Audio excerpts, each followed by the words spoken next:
Okay, council members, we're live on YouTube. Okay, colleagues, it's 5 o'clock, so I am now going to call this meeting to order. This is our regular council meeting of Tuesday, May the 11th. And I would ask that we begin with a silent moment of reflection so that ourselves and members of the public can quietly reflect on our duty to the community that we are trying to serve.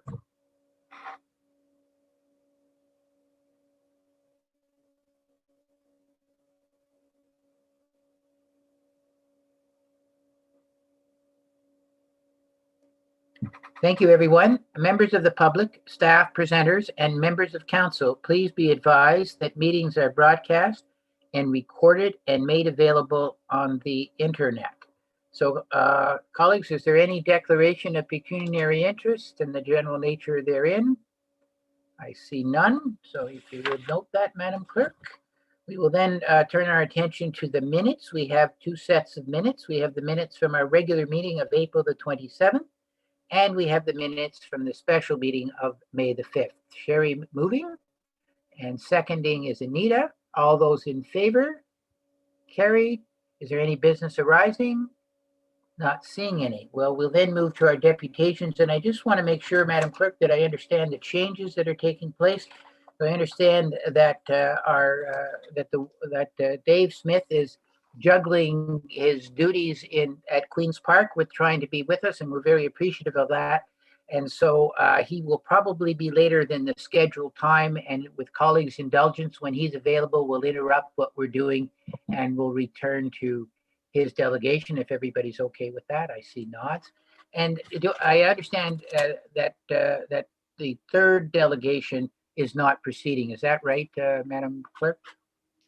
That is correct. Okay, so we're going to start off with two delegations to start with, go to our reports, and then return to Mr. Smith when he's available. And again, we're appreciative of him making the time. So that turns us over to the library board. And who is, Sarah is there. Julie is there. There she is.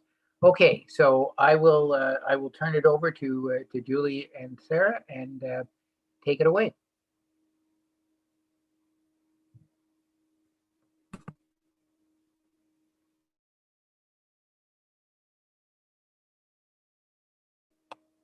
I don't hear anybody, so you may be muted.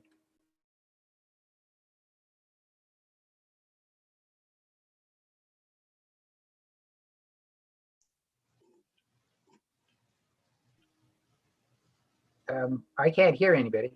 I'm not. Yeah, there you are, Julie. Okay. Okay, perfect. Okay, thank you everybody for listening in today. And Sarah's ready to go. Great. Well, Mayor Mitchell, councillors, and administrative staff of Selwyn Township, good afternoon. Each year, the Selwyn Public Library Board presents an annual report, and it is my privilege as the chair to present the report for 2020. You will have received a copy of the annual report in your information packages for today's meeting, and the report will be available to all members of the public through the library website. I would like to emphasize some of the highlights for this past year. COVID-19 challenged us as a library to pivot quickly to rapidly changing conditions, grappling with branch closures, reduced operating hours, and staff and volunteer reductions. Library staff worked efficiently and creatively to serve the public. Ensuring that the safety of the public staff and volunteers remained a top priority, the library moved to a new model of service delivery that offered a combination of curbside pickup of physical materials, enhanced electronic collections, and virtual programming. I would like to take the time to commend Sarah Hennessy and the rest of the library staff for their efforts and success in seamlessly shifting to the new model. Though the physical branches remained closed to the public for in-branch services from March 13th to August 17th, the branches were open for phone advice throughout the closure and began curbside pickup services on June the 1st. Physical materials were and continue to be made available to the public after a 2-day quarantine period. Curbside pickup has been a popular option for our residents, and we saw 5,781 checkouts between June 1st and August 15th for curbside.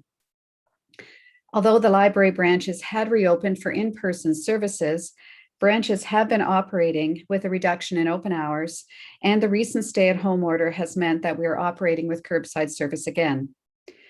Despite the tumultuous year, we saw 454 new members join the library, with 8,759 library cards now being held in the township. That accounts for over 50% of our population, which is a strong level of engagement when compared to similar communities province-wide. COVID-19 has strengthened the ongoing trend toward heightened interest in usage of electronic resources. In 2020, we saw 1,000 new ebook users and over 70,000 virtual page visits. There was a 50% increase in digital checkouts in 2020 compared to an 11% growth in 2019. The higher demand for technology also highlighted the social inequalities in access to electronic resources. And to help bridge this gap, we've worked hard to improve our library infrastructure. At the Ennismore branch, we've upgraded our internet so that it is more stable. And through a Community Foundations of Greater Peterborough grant, we are now able to lend Wi-Fi hotspots to the public as well. Though we couldn't offer in-branch programs after mid-March 2020, the library did pivot to online and virtual programming successfully. Throughout 2020, 659 programs, which were a combined in-house and virtual, were offered, 60 more programs than had been offered the previous year. Families were offered online story times, virtual Lego builds, yoga for kids, coloring contests, and craft activities, to name just a few. Group family activities have allowed family members living apart to come together. Grandparents were able to play games with their grandchildren on virtual trivia nights. Adults have been able to continue with book clubs, genealogy workshops, and engage in craft and social activities online. School outreach has continued, and schools have shown strong interest in our outdoor story times, our story walks, and classroom book bags. Though we've been successful at engaging the community virtually, we have seen the public express interest in getting back to our physical spaces and in-person programming. This has been especially true of our volunteers. Our strongest resource within the library system is our volunteer force. Due to branch closures and the need to protect the health and safety of our volunteers, we did not have volunteers working in the physical branches after mid-March 2020. However, staff did remain in regular contact with them by phone throughout the period of closure. The Treasure Trove and the Ennismore thrift shops reopened at reduced capacity on July 13th and have continued to operate as allowed by health regulations. Renewed Classics has remained closed due to both volunteer and support staff shortages. However, with many volunteers anxious to return and health and safety procedures in place, we are now happy to report that we have volunteers working in our branches again. In 2020, we had to forego both our volunteer spring dinner and our Christmas luncheon. Unfortunately, we're not able to meet again as a group in June this year. And last year, we opted to send an individual thank you letter to each volunteer along with a gift card for a local restaurant. We received positive feedback about this initiative from both our volunteers and local businesses, and we intend to do the same this year and include additional gifts for our volunteer service recipients for 2020 and 2021 who were not able to receive the in-person recognition that they deserve. Despite the challenges of COVID-19, we were able to complete our strategic planning process, and we're now working toward our new strategic goals. Over this next year, we look forward to developing a model to maintain and sustain our volunteer force. We also plan to start working on developing our response to the Truth and Reconciliation's calls to action. An additional and important focus will be to continue to expand our library operating hours as it is safe to do so, and as a board and staff, develop a creative and sustainable fundraising strategy to support us financially through this difficult time. The pandemic has been a challenge not only from the viewpoint of services and programming, but also because of the shortfall in income from our new-to-you shops and regular book sales. In 2020, the township received a Safe Restart grant to help mitigate some of the impacts of COVID-19. With respect to the library, $27,200 from this grant helped to offset our lost fundraising and operating revenues. We are very grateful to Selwyn Township for this assistance. We're actively working on increasing our funds for 2021 shortfall. We have been successful in obtaining some grants. We received a Community Foundations of Greater Peterborough grant that I mentioned, which enabled us to purchase the Wi-Fi spots for loan. We also received a United Way COVID Community Response Grant, which allowed us to purchase our Hoopla subscription. Hoopla, if you don't know, is an innovative digital media service that provides our library patrons with access to a wide-ranging virtual collection of ebooks and e-audiobooks, music, movies, and TV shows. We continue to explore grants as a way to help bridge the funding gap for 2021. But fundraising is also used to support the library for enhanced services and programming. And some examples of enhanced offerings that have been funded prior to this include our annual movie license, reading club materials, some of our adult programming opportunities, along with additional children's summer programs and technology purchases. Our gross fundraising revenues are usually in the range of $35,000 to $40,000 per year. We are now working to develop a comprehensive fundraising strategy to support the library in the short term, as well as the long term, to allow us more resiliency in the face of unexpected events like those we've experienced over the past year. I would like to take some extra time this year to publicly thank those people who have kept our library system robust.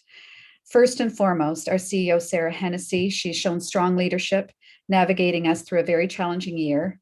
I would also like to say thank you to our branch librarians, Heather Jameson, Casey Gardner, and Sarah Jones, who've worked tirelessly to continue to meet the needs of our community. Kathleen Charlton, our children's programming coordinator, showing amazing creativity in developing new ideas and moving programs online. And Heidi Eshikati, our technology and training coordinator, has made sure that our digital expansion has worked seamlessly. Thank you to our volunteers who've stood by us during closures and remain our ambassadors for the library system. We are glad to see you return as safety allows.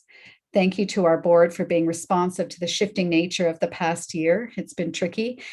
I would like to thank council and the administrative staff, especially Elaine Vance, who offers us such a patient and sympathetic ear and remains a strong supporter that keeps us grounded. Finally, I would like to thank the Selwyn community for their ongoing support of the library. We are very fortunate indeed to live in this community. Thank you for your time. Thank you very much, Julie. Donna, did you want to say something? For sure. Julie, thanks so much for the great presentation. You always present things in an interesting and informative way so that people understand quickly what is happening. And I was going to, and I'm not sure if Sarah has shared this with you or not, and I was going to indicate it in my portfolio presentation to council, but I do have some good news on the fundraising front.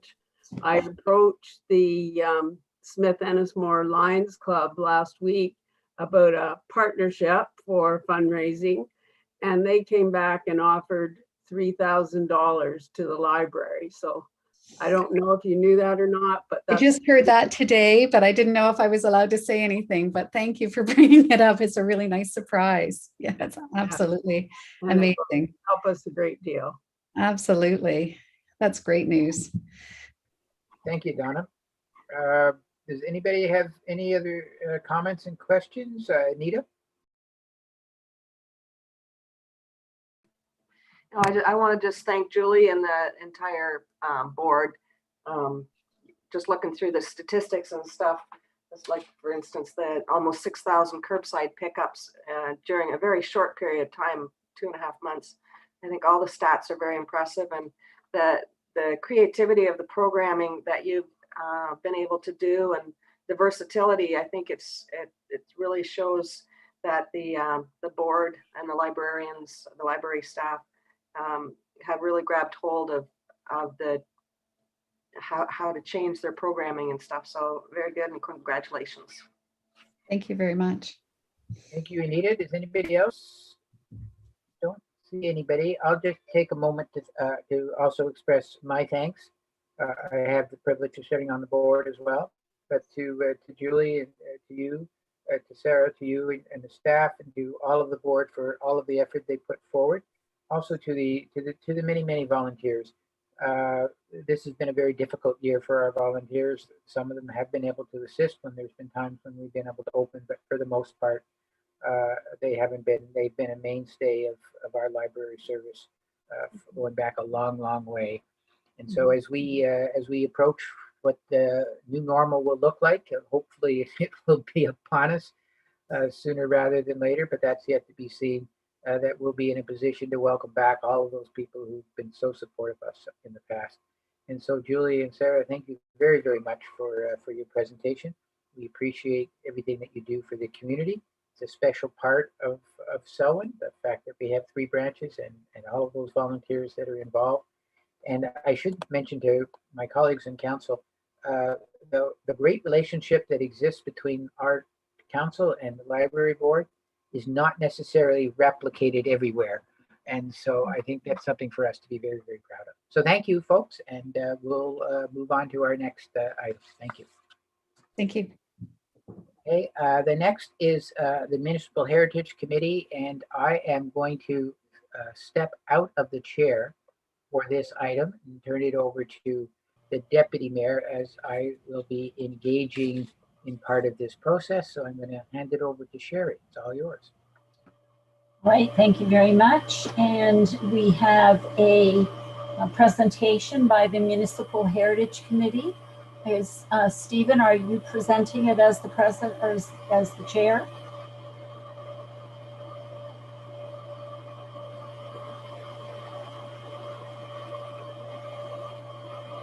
You're muted. Yes, I'm here. So I had to hit the right button. Yes, so I'm the chair of the Heritage Committee, Stephen Gavard. And our role is to advise and assist council in matters relating to heritage conservation districts, and it identifies individual structures of historical and architectural significance. Support for the conservation of archaeological resources and cultural landscape features, and advise council on matters related to the Ontario Heritage Act, and broadens the scope of information available to it when making decisions about heritage and impact communities. On the board is myself, Stephen Gavard is the chair, Grant Murphy is the vice chair, James Forrester, Councillor Anita Locke, Robert Lamar, staff, and Tanya Gonkovs, staff. Activities and events. We maintain the heritage property register across the township. Assessment and designation of 44 Bridge Street in Lakefield, of course. Oversight of heritage property tax relief bylaw. Shared information pamphlet with Selwyn property owners. Partnership with local heritage associations such as Lakefield Historical Society, Curve Lake, First Nations, Smith Ennismore Historical Society, and Trent Valley Archives, and others. And I will turn this over to Grant, who will take it from here. Thanks, Stephen. Hello, everyone. My name is Grant Murphy. I'm Vice Chair of the Heritage Committee. Just wanted to remind everyone of some of the work we've been up to over the last year, mostly focusing on building our heritage registry at the township. So the registry offers basic information which is gathered about properties or cultural landscapes that potentially could be designated in the future. Registration may lead to designation and protection by council. Designation requires a professional to research and complete a designation brief. And before a property is designated, the council has to pass a bylaw in this regard. So again, the registry is focused on non-designated properties. In Selwyn Township, there are 9 designated properties. So these are properties that Township Council has designated that have heritage significance to the community. In 2021, we designated 44 Bridge Street, and that was recently done over the last couple of months. And thanks to Tanya for putting together this great map showing approximately where all these properties are that we've designated at this point. As I mentioned, in 2021, the Heritage Committee proposed designation to Township Council, and Council passed the bylaw, and that was confirmed, I believe, just in April. So in this particular case, this property has significant cultural and design and contextual importance to the community. I'm not going to read the whole statement of significance, but there was a designation brief that was put together by a consultant who did a great job, and in a very, very short time. And I would just like to also point out our appreciation to James Forster, who I think is also here on our at this meeting today. So the Municipal Heritage Register. In 2018, the committee created the first Heritage Register. We collected information about a variety of properties of historical value within the township. Following council approval and public consultation, 24 properties were added to the register in 2018. And again, thanks to Tanya for pulling together a little map approximately showing where these properties are. In 2021, we met, in 2020 and 2021, the committee met virtually, much like a lot of other folks over the last year or so. And we've researched and identified 34 properties of historical interest. And again, these are properties that have some sort of interest that potentially could lead to designation down the road. There are 23 being proposed in Lakefield, 9 in Smith, the old former Smith Township, and 2 in Ennismore Township, formerly. The other part of the work that the committee has undertaken is developing a heritage register policy. And that's really to help manage those periodic additions or removals from the registry. Council requested that the committee put this together, and staff, particularly Mr. Lamar, has worked very hard at putting together this registry policy and application form. The committee has reviewed that, and we provided our comments over the last couple of months on this.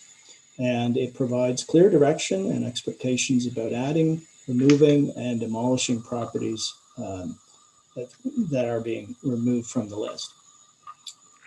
So I'm going to turn it back over to Stephen, and he's going to wrap up. Thank you.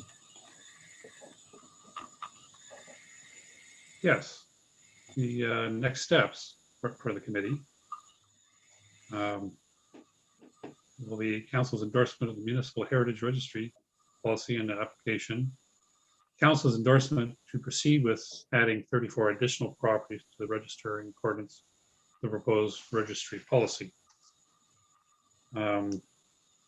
Thank you once again for the opportunity to provide you with an update on our actions. We salute the outstanding municipal staff who provide our support, and specifically Robert Lamar and Tanya Gonclass. We couldn't do it without them, what we do on the committee without them. We look forward to continuing our work in 2021 and 2022. And we would be happy to take your questions. Okay, thank you, Grant and Stephen. Can we have the full screen back again so I can see everyone? Is there any questions for Grant or Stephen? We are going to be receiving a report also from Robert on this. No questions? I have one. How are you doing recruiting new members to the committee? I believe we have one potential candidate. I think Tanya could answer that question better than I could on that one, actually. But yeah, it's a work in progress because we do need more members in order to fill out the work we do. And that's always been an issue right from the get-go, is to get more people on board. All right, Jerry? Thank you, through you. So after Bridge Street, there wasn't an influx of people looking to apply? To apply for, there was one who voluntarily, who approached us, and we're looking into it and need to do some research on that property in order to see if it qualifies for the registry. We have one that's up in the north end of, I was just asking about people looking to get on the committee. oh, sorry. Well, we have one candidate. Yeah, okay, that's what I need to know. Thank you. All right, thank you very much. If we don't have any other questions, we'll move on to Rob, please. Thank you, Madam Chair. Yeah, so my report is essentially just a follow-up to the committee's presentation. Both Stephen and Grant kind of outlined the fact that this is kind of the second iteration of the non-designated portion of our registry. So my report kind of outlines the fact that, you know, the 9 registered buildings that were pointed out in the presentation are fully registered and have quite a, you know, are protected from demolition. And the subcategory of that list is what is identified as non-designated properties, and those have some protection, right, from demolition. In that, you know, any properties on that non-designated list are protected from demolition for 60 days, so that the chief building official is prevented from issuing a demolition permit for a 60-day period, and that provides the committee and council with an opportunity to debate whether or not to move forward with a full designation or not. So what we're asking for in this particular context is for council's nod to move ahead with the next phase of adding properties to that list. So the current list has 24 properties on it. The committee's looked at 34 properties and has kind of done the homework necessary to support adding those properties to the list. But in accordance with, you know, council's earlier direction, we are seeking your support to move forward with notifying those 34 building property owners of the fact that we're considering adding them to the list. The intent would be then to hear from them, to answer their questions, and then ultimately to meet as a committee to consider the input that we received, and to move forward with a report to council that would recommend which of the 34 that we had initially thought were viable should continue to be considered for the list, and to provide you with a summary of the input that we received from our soliciting the opinion, or sorry, the letters and information that we're soliciting input from the building owners. And ultimately, of course, council would make the decision on which buildings would end up on the list, right? So it's a very iterative process. You know, we come to council seeking your thoughts on initial list. We hope to get your nod to move forward. We get input from the landowners, and then summarize for you in a final report to council at some future date. And ultimately, what we'd like council to do is to formalize this approach and in the form of a policy, right? So there's 2 parts to what we're asking for today. So the first part is, you know, we've developed this policy that provides the committee and you know, members of the public with a clear indication as to, you know, how we move forward with designations or additions to this non-designation list.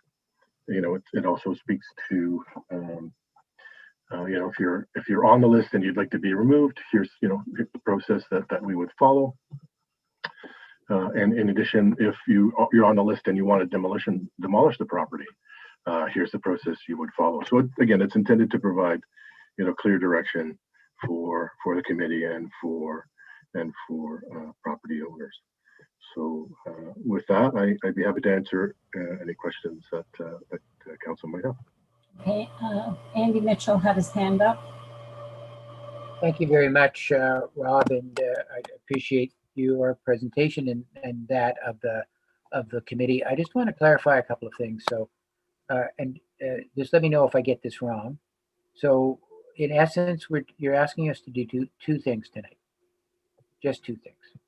One is to approve the policy for how this process actually works, how you get things on, how you get things off. And just so that it's open, transparent, that everybody can see us. So that's the first part of what you've presented to us. That's right? That's correct. Okay. The second part, and I just want to make sure I understand this because it was a little bit confusing to me. So right now we have 9 designated properties and 24 non-designated properties. Nothing that we're doing tonight in any way has any impact on the 9 and the 24. We're not dealing with that tonight. So that status quo, they stay the way they are, correct? That's correct. Okay. On the list of 34, this is not a decision process to add any or all of those 34 to the register. What you're asking us to do is to go out, seek permission to go out and talk to the owners, explain to them what it means to be on that registry as a non-designated property, what implications that may have for them, to have those discussions, and then to return to council for our decision about which of those 34 we want to add to the registry. Is that correct? That's correct. Yeah, we would summarize the input that we received from those candidates. Okay, so we're not asking for anything to go ahead. And then just one last question, and then I'll wait to hear my other colleagues, is if you are, those properties that are on there right now as a non-designated property, if they seek a building demolition permit, they are captured by the rules of a 60-day delay. However, if they are seeking a permit to conduct renovations on their property, that's handled in exactly the same way as whether they were a non-designated property or not a non-designated property. It simply goes to you as the CBO, and you make the decision to issue the permit based on the building code. Is that correct? That's correct. Yeah. Yeah. Okay. Thank you, Madam Chair. Thank you. Donna, and then Jerry. Thank you very much. Through you, I have had some concerns from the Ennismore residents that are potentially going to be on the list of 34. And when someone goes to speak with them, and it is still their feeling that they do not want to be on the list, do they have to give very specific, detailed reasons as to why, or can they just say, no, I do not want to be on the list, and that's the end of the story for them? I want that clarified. Yeah. So I guess the idea is, I think we'd like to hear from them as to why, right?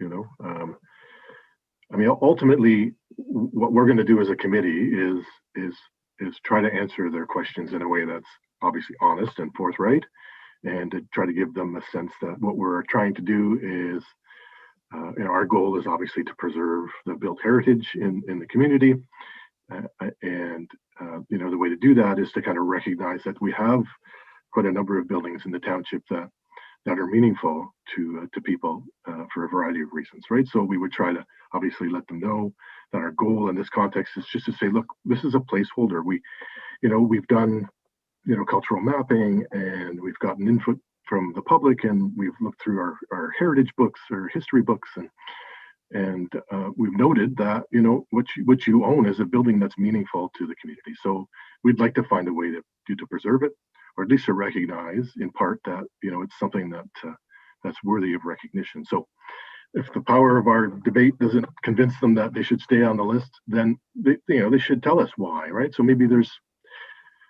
some reason. I mean, we've heard different reasons from our earlier iteration of this. I think people were afraid that it might have impact on their insurance and other things, but I think the idea is we'd like to hear from them as to why, right? I mean, ultimately, what you're going to get as council is, a summary of what we heard, right? And if what we heard is, I don't want to be on it for, my own reasons, then that's what we'll let you know, right? So we'll let you know that we were contacted by this particular candidate, and they told us in no uncertain terms that they don't want to be on the list. And ultimately, it's council's decision, right? Whether that's sufficient for you to take them off, right? It may not be sufficient for the committee, right, to think that it should come off, but really ultimately it's your decision, right? Okay, follow up, Donna? Yes, please, thank you. Now I forget what it was. Yeah, before we allowed people to opt out without any serious reasons and so on. When we did our first iteration, I guess, I know there were a few people that owned homes that did not want to go on the list.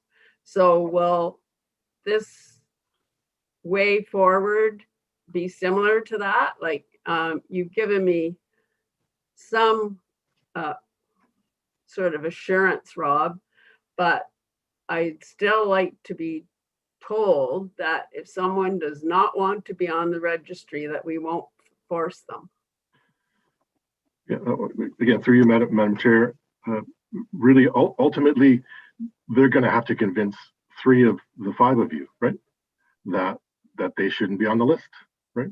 You can be convinced, right, yourself, but there's going to have to be a plurality, right, of council that agree that they shouldn't be on the list, right? And that's the metric, right? So,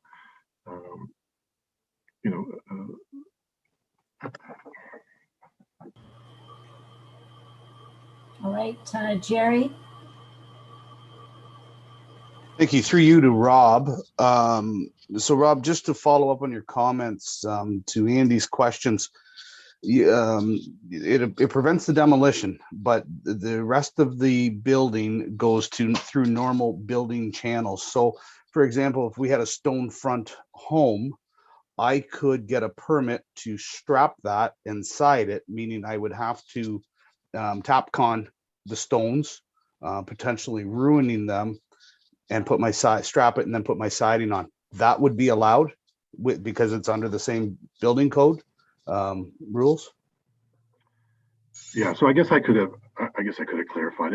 I guess the application for a building permit can't be tantamount to a demolition, right? And there are definitions that we'd have to search, right? We'd have to be convinced, right, that ultimately what they're doing in terms of requesting for the building permit isn't tantamount to demolishing, right? So, I mean, you could make improvements to an older dwelling that really don't, have the kind of impact where we would consider it to be demolition, right? I mean, I guess we'd want them to be sensitive to, the underlying structure if they were going to add, say, insulation and maybe, put a different siding on it. I think we could come to some understanding that, what we would want them to do is to stay away from, any kind of renovation that would be tantamount to demolition. Right? Okay. And that's fair. So then a follow-up, if I could, when we go to see these people and we ask them about the registry and say, hey, listen, we're considering this, we think it's unique in this and that. Do we have something in writing to provide those people with the do's and don'ts, as well as maybe suggest to them to maybe seek legal counsel too, just for down the road, so that these people are 100% clear on what exactly all this may mean should they get designated down the road? I understand we're not talking about 100% designate now, but just so they do know what this could lead to. Do we have a form of some sort developed already? Yeah, so I think we'll make sure, certainly the correspondence when we did it the first time, we had a pretty comprehensive letter, right? That said, here's what we're intending to do, and here are the implications, right? And in that particular context, we had an open house, right? And invited people to come, and it was fairly well attended, and we were given, they were given an opportunity to ask questions directly. That may be something we do virtually in this particular context. We'll talk a little bit more about that, but the idea is the first introduction to the notion will be a comprehensive letter, right? That will kind of summarize exactly what it is our intention is and what the implications are to kind of start the conversation. Yeah. All right, thank you. And through you, Madam Chair, if I could just get one more in here. Just in regards to 764 Hunter Street, spent a couple hours on the phone on Sunday, fun-filled hours, I might add. That gentleman there, in no uncertain terms, does not want to even be considered for this, and he'd like his name removed tonight. As I understand it, it can be done with the will of council. As three of us, if three of us agree to remove that property from the list, I believe I've let the comments be known amongst some of my other councillors on the reasons why. Publicly, it was addressed in I think the early 80s, around 82, and it didn't meet heritage criteria there because of the renovations that were done. The front door where it used to be is now the kitchen. So at that time, they said it did not qualify then. I can't see it qualifying now if it didn't qualify then. There's been certainly more work done to it. So the owner of 764 would like to be removed from that, and I'd like to do that now. If I could put that motion forward, I guess, to remove him. To remove 764 Hunter Street. Yes, ma'am. Donna? I would second that, but I would like to remove, I don't have the addresses in front of me, but it's the. Okay, let's deal with this address first. Okay. All right, so there's a motion on the floor to remove 764 Hunter. Yeah. Moved and seconded. All in favor? Madam Chair, can I just make a comment? I did speak with Jerry, and I understand the reasons for this particular landowner for their reasoning as to why they would like to be removed, and I think it's perfectly valid. I know we've got our other three committee members, and we can talk about it at our next Heritage Committee meeting. But having spoken with Jerry and him outlining the concerns of that particular property, I was the one that put that property forward because I do believe that it's got some very unique history behind it. But yeah, so I personally am okay with removing that particular property. Thank you. All right, I'll call the vote. All those in favor? That is carried. Thank you. Now, Donna. Yes. Based on conversations with the owner of the Ennismore Post Office and Sullivan's General Store, they indicated that they did not want to have any part of even a potential heritage designation and didn't want to argue the points as to the reasons why. They both are keeping the historical aspects of the both buildings, but they aren't certain whether they would be able to do that into the future. So that was the reasoning why that they did not want to even have to make an argument to stay off a list. So I would. Addresses? Pardon me? You have the addresses? No, I can't open it up here. It's maybe somebody can help me. It wouldn't open on my computer. 472 Ennis Road and 816 Terra Road, according to my list. Yes, that's what I have. Okay. All right, so are you putting a motion forward to remove those as well, Donna? Yes, those are the two properties. All right, Jerry, seconding it. Anita, did you want to speak to it? Do they understand that the register, the only real thing about being on the register is that they'd have to wait 60 days for a demolition permit? It's not designation. It's just the main thing about the register is there's a 60-day hold on a demolition permit. Are they aware of that? The difference between the two? Well, they both contacted Angela and she referred them to 2B of the agenda. And the last I talked to both of them, that they did not want to be on the list.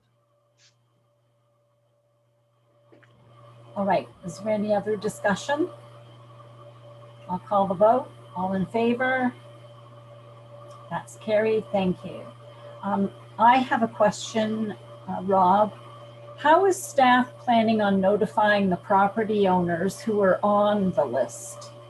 Is it going to be by mail, by phone, in person?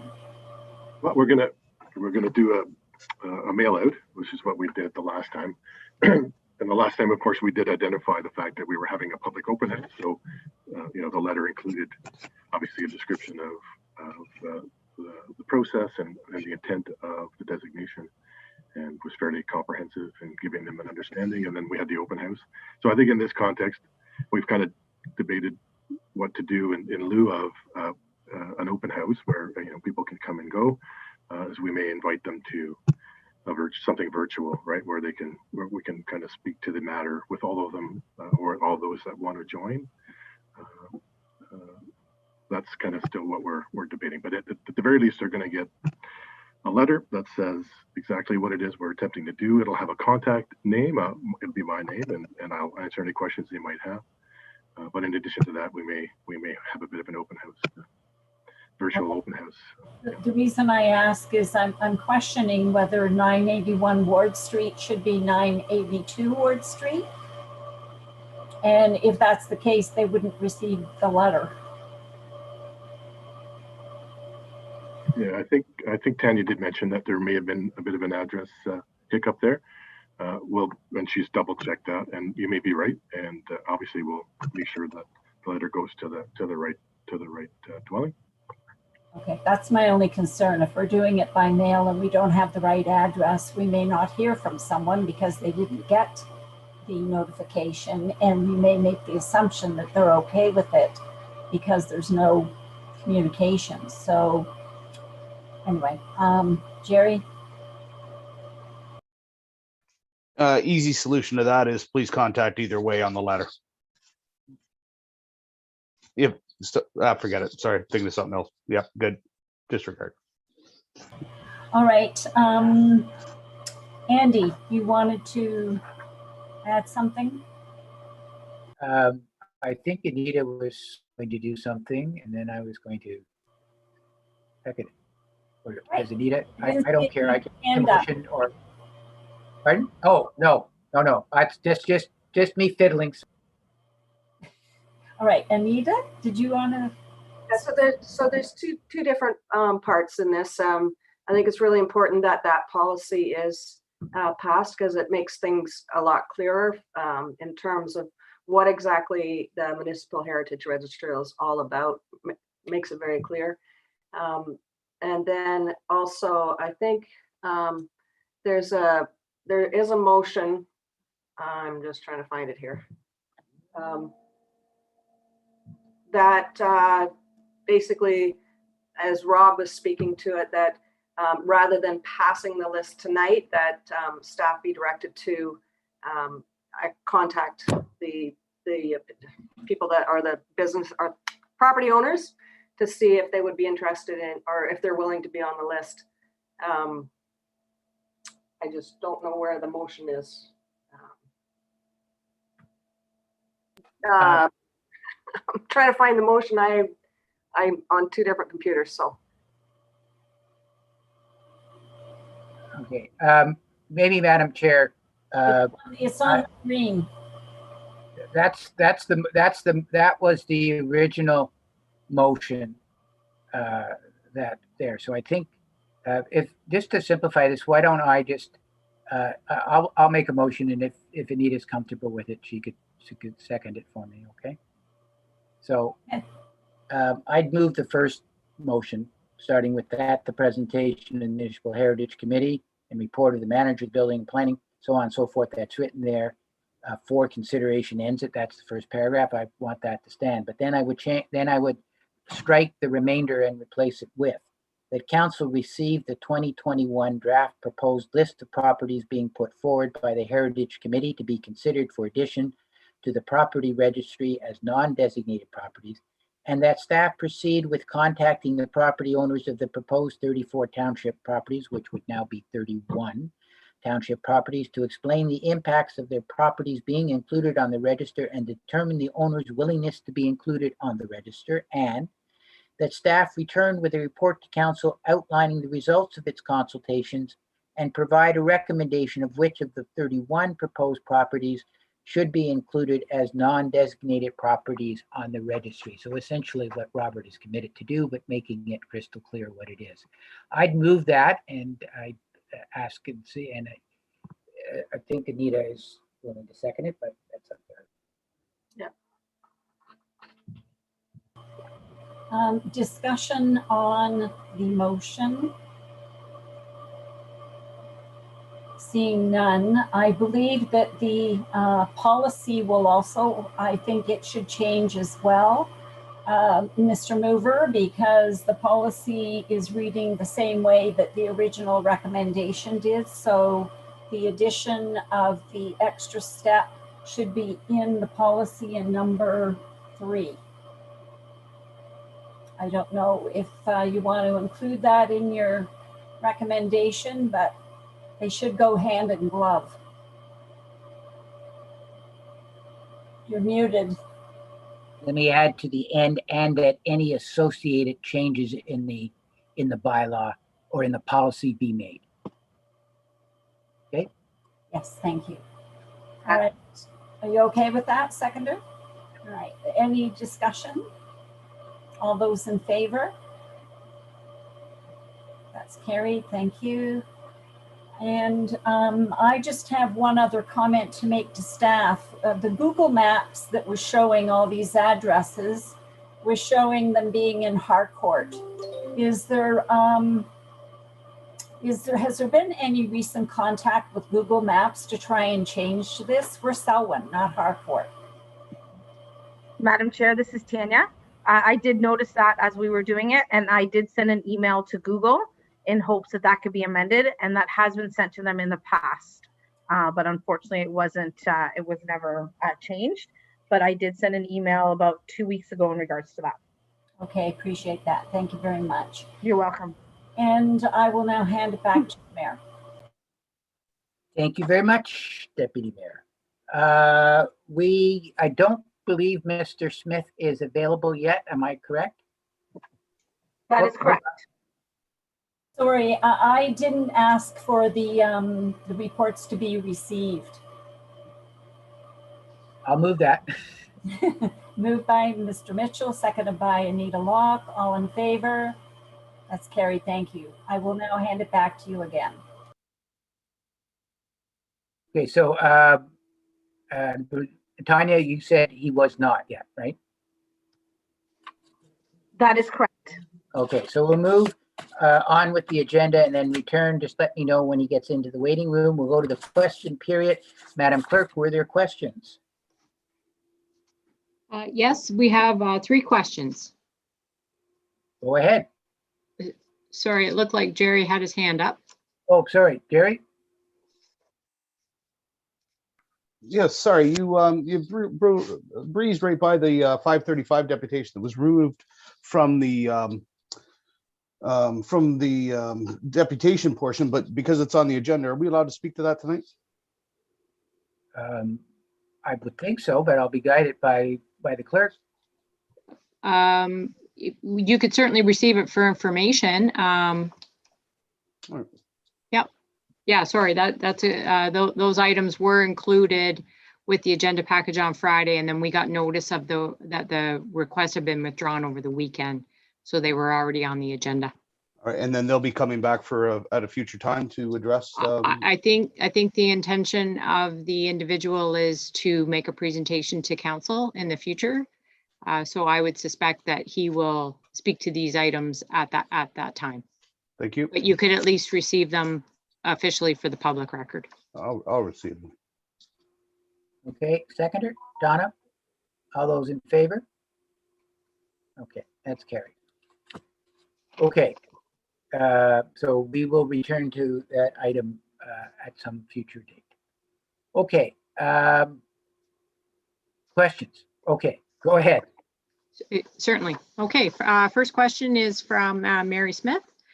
There is increasing interest in the decision council will be making regarding whether a campground will continue on Hague Point or if it will become parkland for all to use. Before making any further decisions on the topic, as has been done in the last special meeting, Will council commit to holding a public meeting in the near future, probably by Zoom due to the pandemic, where members of the public can do deputations and ask questions on this topic specifically? Yeah, I think that's been the intention of council. We mentioned that at our special meeting that we were going to consult the public after we got the consultant's report, and we want to do that in as an open a way as we can and get the input, as much input as we can. In all likelihood, we're still going to be living in a world where that will be a Zoom meeting. I don't think we're going to see a situation where we can have large in-person public gatherings anytime in the next 4 to 6 weeks. But yeah, the idea is to engage the public and to get their opinions. So short answer, yes. Okay, thank you. The next question is from, oh, sorry. Donna? I would just like to add that there is another very controversial issue occurring potentially in Ennismore. And if we would be allowing a public meeting or consultation or information session for the campground, I think if it was asked, I think this other group should be allowed the same privilege. I'm sure everybody knows what I'm talking about, but I don't want to be specific. Yeah, that will be I would not object to that. Would be the will of council. What I'm referring to in the question from Mary is at our last special meeting, we agreed that we would engage the public on the next report that came out from the council, from the consultant. But if others want us to do it, but let me just take a moment here. I was going to do this in answer to another question, but I'll do it now. The suggestion that we're not engaging the public on this or any other issue is just simply not the case. Let me just go through this for a second. So our consultant has had numerous meetings with various groups in the community. We did a public survey. We've done many public surveys in the past. It gives us information. It's not the be all and end all of that information, but it's information. We have these question and answer periods, which people in the COVID time have actually taken a bigger advantage of than they've had in the pre-COVID time. We had 18 questions, if my memory serves me right, at our last meeting. We have 3 questions today. The public is always welcome. And I think it's been a hallmark of this council and this township to make presentations to our council. We had 2 tonight. We've got 1 more to go. We had 4 scheduled. We're always willing to listen to what the public has to say. We receive, and most of them are addressed to all of us, an incredible amount of correspondence on this particular issue, but also the one that Donna's talking about, that we receive and that we read. And Madam Clerk, I don't know if it would be appropriate. I think we did this in one other issue, is to simply gather those all up and put it on the correspondence report, so that people can see all of the information we get. But I can assure you, people have not been shy in expressing their opinion, and councillors have been receiving that opinion in large measure. I got a couple of notes here, so I'm just taking a look at that. And I'm sorry that here we go. Sorry. We've made a commitment, as I said, to engage on the final consultant's report. We've indicated that we will have a special meeting in that respect. We haven't said it yet, but we said that we would. And we will give the public an opportunity to consult on it. But I have to say also, we're constrained in how we do these things. We're constrained by public health measures. I know everybody would like to be able to sit in the council chamber and be able to make their comments in person, I can assure you that that would be council's preference as well. That's what we've always done before. We'd love to get back in the council chambers, but we're not in a position to do that right now. And that's why we do it by Zoom. But look, there are many, many avenues by which people have been engaging council on this particular issue. Sherry. I just want clarification. When the next consultant's report comes to us, was it planned to have a special council meeting for that? Because that was not my understanding. That was my understanding, that we made a commitment to consult specifically on that. If council wants to do it as part of a regular meeting, we can do it as part of a regular meeting. But what our commitment was to give the public an opportunity to engage with us on that final report. If council doesn't want to do it by way of a special meeting, we can do it by way of our regular meeting, whatever the will of council is. But there will be an opportunity for the public, whether it be a special council meeting or a regular council meeting, to engage us on the contents of that report. All right, and but I hear Donna's point, because her issues have been just as controversial and contentious. And if we're doing it for one, we should really be doing it for the other.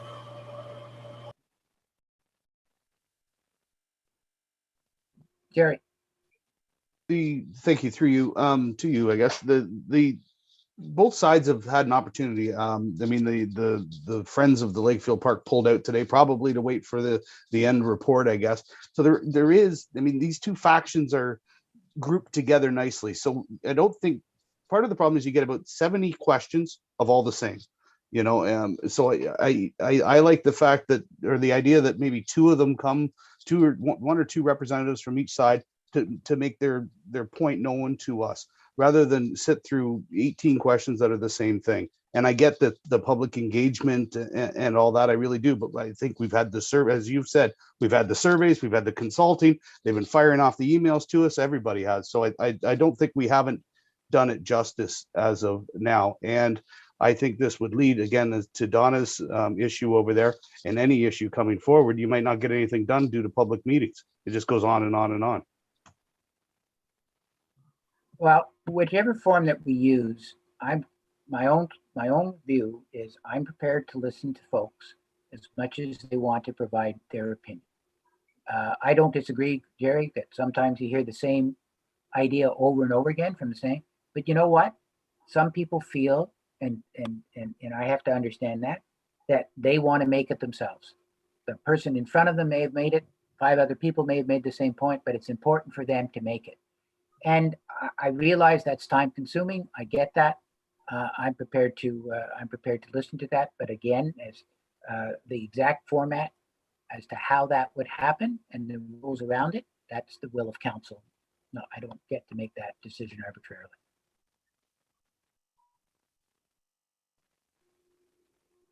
Okay, anybody else on that one? Yes, Don. It's beating the same drum, just as long as there would be an opportunity for this other group to have discussions with us, I'm happy to support the Lakefield Trailer Park issue as a public meeting. Yeah. Okay. We don't need to make that decision right now because our commitment, well, let me just make sure. I don't think there's anybody on council who doesn't want to hear the opinions of the public on that report when it comes out. Is that everybody in that place? Yeah. The exact format that we will use to do it, we'll decide as the council at the time that comes out. My view is I want to do it in a way that allows the public to engage with us. And if it means that we're going to hear many of the same points of view over and over again, I'm prepared to do that. But what I wanted to be clear on is that there has been and there continues to be many avenues on this issue and quite frankly on any issue by which people can engage this council. And that whether that be through the question and answer period, which by the way, we're one of the few councils that does that, or whether it be through delegations.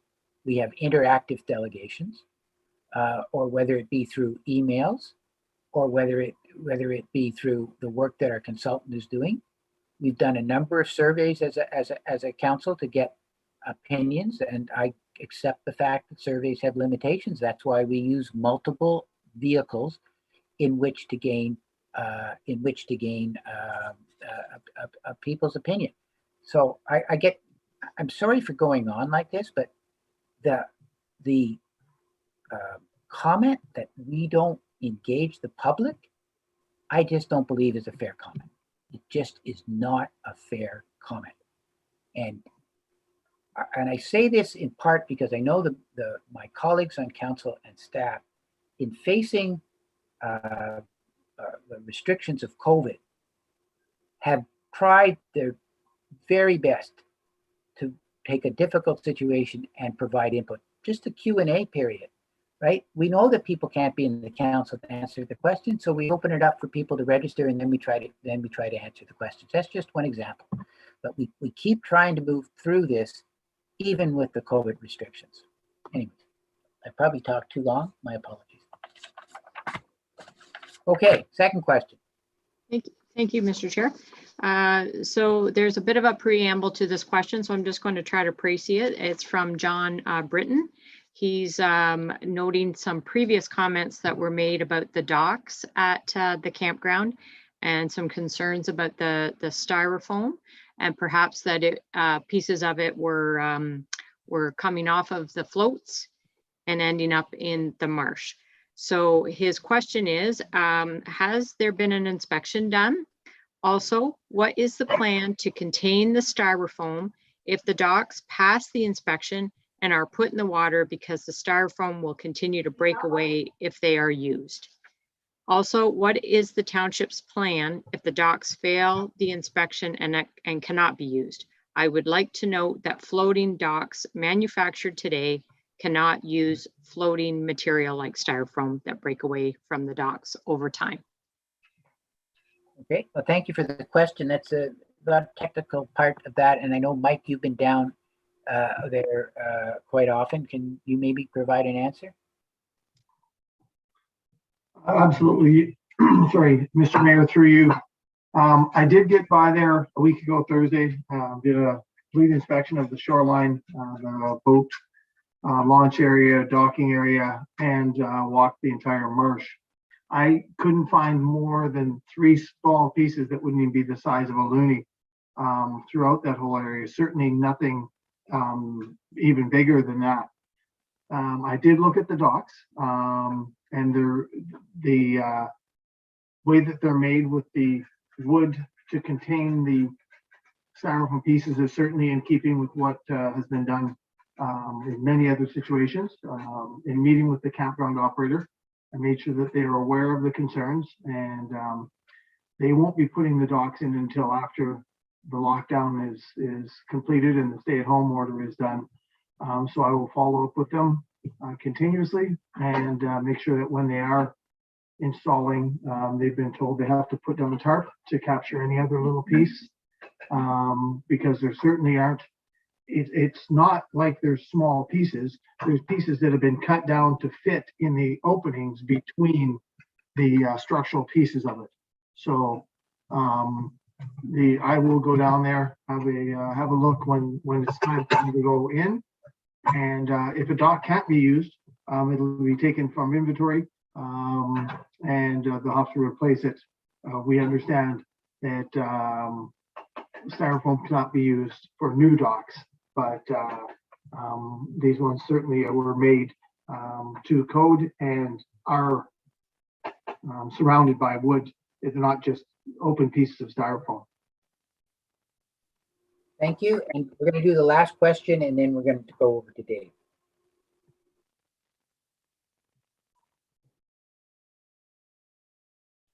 Sorry, the last question again is from John Britton.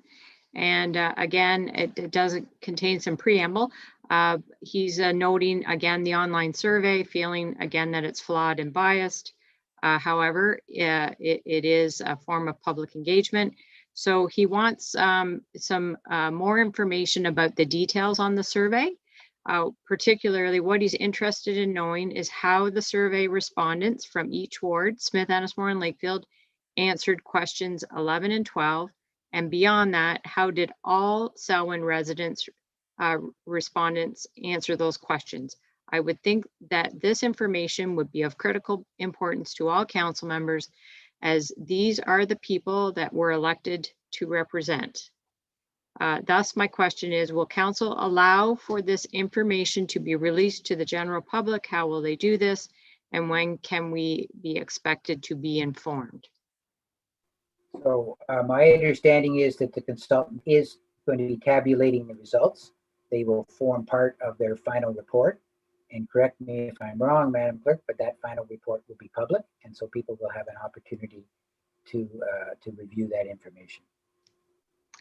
Yes, that's correct. And part of the questions did ask the respondents to indicate if they were a permanent resident, and then to further indicate which part of the township they reside in. So providing they completed that information, the tabulated results would provide that data. Thank you very much. Okay, that brings an end to question period. We'll return to delegations. Welcome, Dave. We appreciate you being here and making time. So the floor is yours. Thank you very much, Your Worship. I appreciate being here. When we first started talking about me coming, it was right around budget time. And the original plan was that I would sing the praises of the budget as we were looking forward to economic recovery for Ontario. And of course, as everyone knows, COVID reared its ugly head once again and has made some significant changes to what we were planning on doing and how we're going to go about doing things as we move forward. One completely off-topic thing that came up just because of you answering the questions, the bill for third reading, or the bill for extruded and expanded polystyrene use in docks is actually coming up for third reading this week. And it is new dock material, or new docks will be prohibited from using expanded or extruded polystyrene unless it is fully encapsulated. But one of the changes that was made when it went to committee was also that if you have to make a repair to a dock, then in that case, you would have to fully encapsulate the styrofoam as well. So those docks, if they do need to have any repair done to them, they would have to have the styrofoam fully enclosed. That could be that it's enclosed in wood. That would be fine as well. Just simply because that was a question that had come up, and I thought this is very timely that it's coming up for third reading. One of the things that we have been looking at as the provincial government is trying to find the balance between looking at our current needs with COVID and trying to project forward into the future on what we're going to be needing as we come out of this. And it has been a very difficult thing to do. When we first put the budget together, we were expecting that we would not be having a third wave, at least not at this point, and that we would be moving forward with some of the economic recovery itself. There were plans put in place for that, and obviously with the third wave coming along, we've had to pivot on it. One of the things that we have done is the small business grants. If you qualified for the first small business grant of $10,000 to $20,000, you automatically qualify for the second small business grant of $10,000 to $20,000, and there wasn't an application process that you would have to go through. You could apply for the second grant separately if you did not apply for the first grant. The time period for that has closed.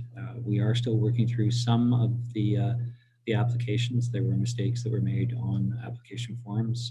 There were some question about whether or not someone was eligible or not, and the ministry is working through all of that. For myself, one of the things that I have been working on over the last 2 weeks is very COVID related, and it is something that I believe will provide a level of security for a large number of people. and that is the rapid antigen testing. We have rolled out a program now for all businesses that have more than 100 employees. If they are not able to work from home, we are providing rapid antigen tests for those companies at no cost. They will be shipped to them. The expectation is that they would test employees twice a week. If there is anyone who is interested in that, please reach out to my office. We're more than happy to help you with it. If you want to see a demonstration of how it works, I do have some of the rapid tests in my office, and I can show you how easy it is to do it. You do take a swab and put it up one of your nostrils, but it's not the same as the PCR test. With the PCR test, you have to go all the way back to the back of the sinus cavity. With the antigen test, you just have to go past the nostril section. So it's not a great depth in. It doesn't hurt at all. In fact, it tickles. That's one of the downsides to it. You want to laugh while you have the Q-tip in your nose. You get your results in 15 minutes. They are very, very accurate, and it's a way for an employer then to demonstrate that their workplace is safe for their employees and give that sense of security to anyone who wants to go into work. We have a number of other projects that are on the go right now. Most of it is related around COVID. We are trying very hard to defeat this silent and invisible enemy. The vaccine rollout has intensified. We had some challenges getting vaccine supplies over the last 4 to 5 months, but it seems to be stabilized now. We're getting a significantly larger number of Pfizer vaccines. Now, I know that today there was an announcement on AstraZeneca and a pause put on AstraZeneca being used as the first vaccine for some individuals while they took a look at the data on that. There is still a study that's going on in France and the UK that Health Canada and the Ontario Ministry of Health will take a look at to see the efficacy of having a second vaccine with either Pfizer or Moderna if you've had your first shot with AstraZeneca. In France, they seem to be having extremely good results with it. They are different technologies on vaccine, and there is a belief from some in the science community that this actually would provide the greatest level of protection for individuals by mixing and matching the different types of technologies. I am not a medical expert whatsoever, so I would not suggest that you should take my word on it. I will defer to the medical experts themselves, and I'm sure that we will be following the best science that's available for it. As we go into the summer, our hope is that we hit 65% of the population vaccinated with their first shot by early June, and that should provide us with a level of security and a level of protection as we move into the summer months. There are a number of Ontario Trillium Foundation grants that are being designed or have been designed specifically for the hospitality and tourism industry. They are open right now for any of those businesses to apply for, and I would highly recommend that in a community such as Selwyn, where there is a large contingency of hospitality and tourism industries, that they take a very close look at these Trillium grants and how they might be able to help them as they work through it. Just a couple of examples of businesses that may see a benefit from this would be campsites, boat operators, tourism operators, and of course, day camps and overnight camps. There will be funding opportunities for all of them with it. With that, I'll end my formal comments, and I'm happy to take any questions about any topic whatsoever, whether it's something I have mentioned already or whether it is something completely different. I'm sure that all of you have things that you'd like to know about. I'm here as an open book. Ask away. Thanks, Dave. I see Sherry has her hand up. Thank you. Thank you, Dave, for your update. I'm going to be asking my colleagues later in our meeting to support a letter to you and our MP on supporting the EORN's 1 gig project in Selwyn. There are large swaths of area where there's no fiber optic cable available right now. We need you to take the next step to secure high-speed internet access for families and businesses. Are you with us? Well, my first comment on that is, did Warden Jones put you up to that? Because I think he calls me daily to make sure that that I will be supporting this. Absolutely. As we have had a number of the EORN meetings on this, on the Gigabit project, I have been very vocal in my support of it. I believe that you have the opportunity to do this project right the first time, and to do it right the first time would be to put wherever possible a fiber optic backbone. We know that fiber optics, that technology will last us a minimum of 25 years. We can increase the bandwidth by changing the frequency of the light on it, not to get too far into the technical side of it. If we go down the path of the 5010 proposal, it is not significantly less expensive, and that technology has already passed us. 50 megabit down and 10 megabit up is the bare minimum that you need now for anything that is streamed. If you're using Microsoft Teams or you're using WebEx, you'll find that your video and audio will not be synced if you only have 5010. The Gigabit project is the best project for us to move forward with. It will provide the longest lifespan for us, and it'll give the best service to everyone. So I firmly believe that we need to do it right the very first time, so that we only have to do it once. Thank you. You're going to get the letter anyway.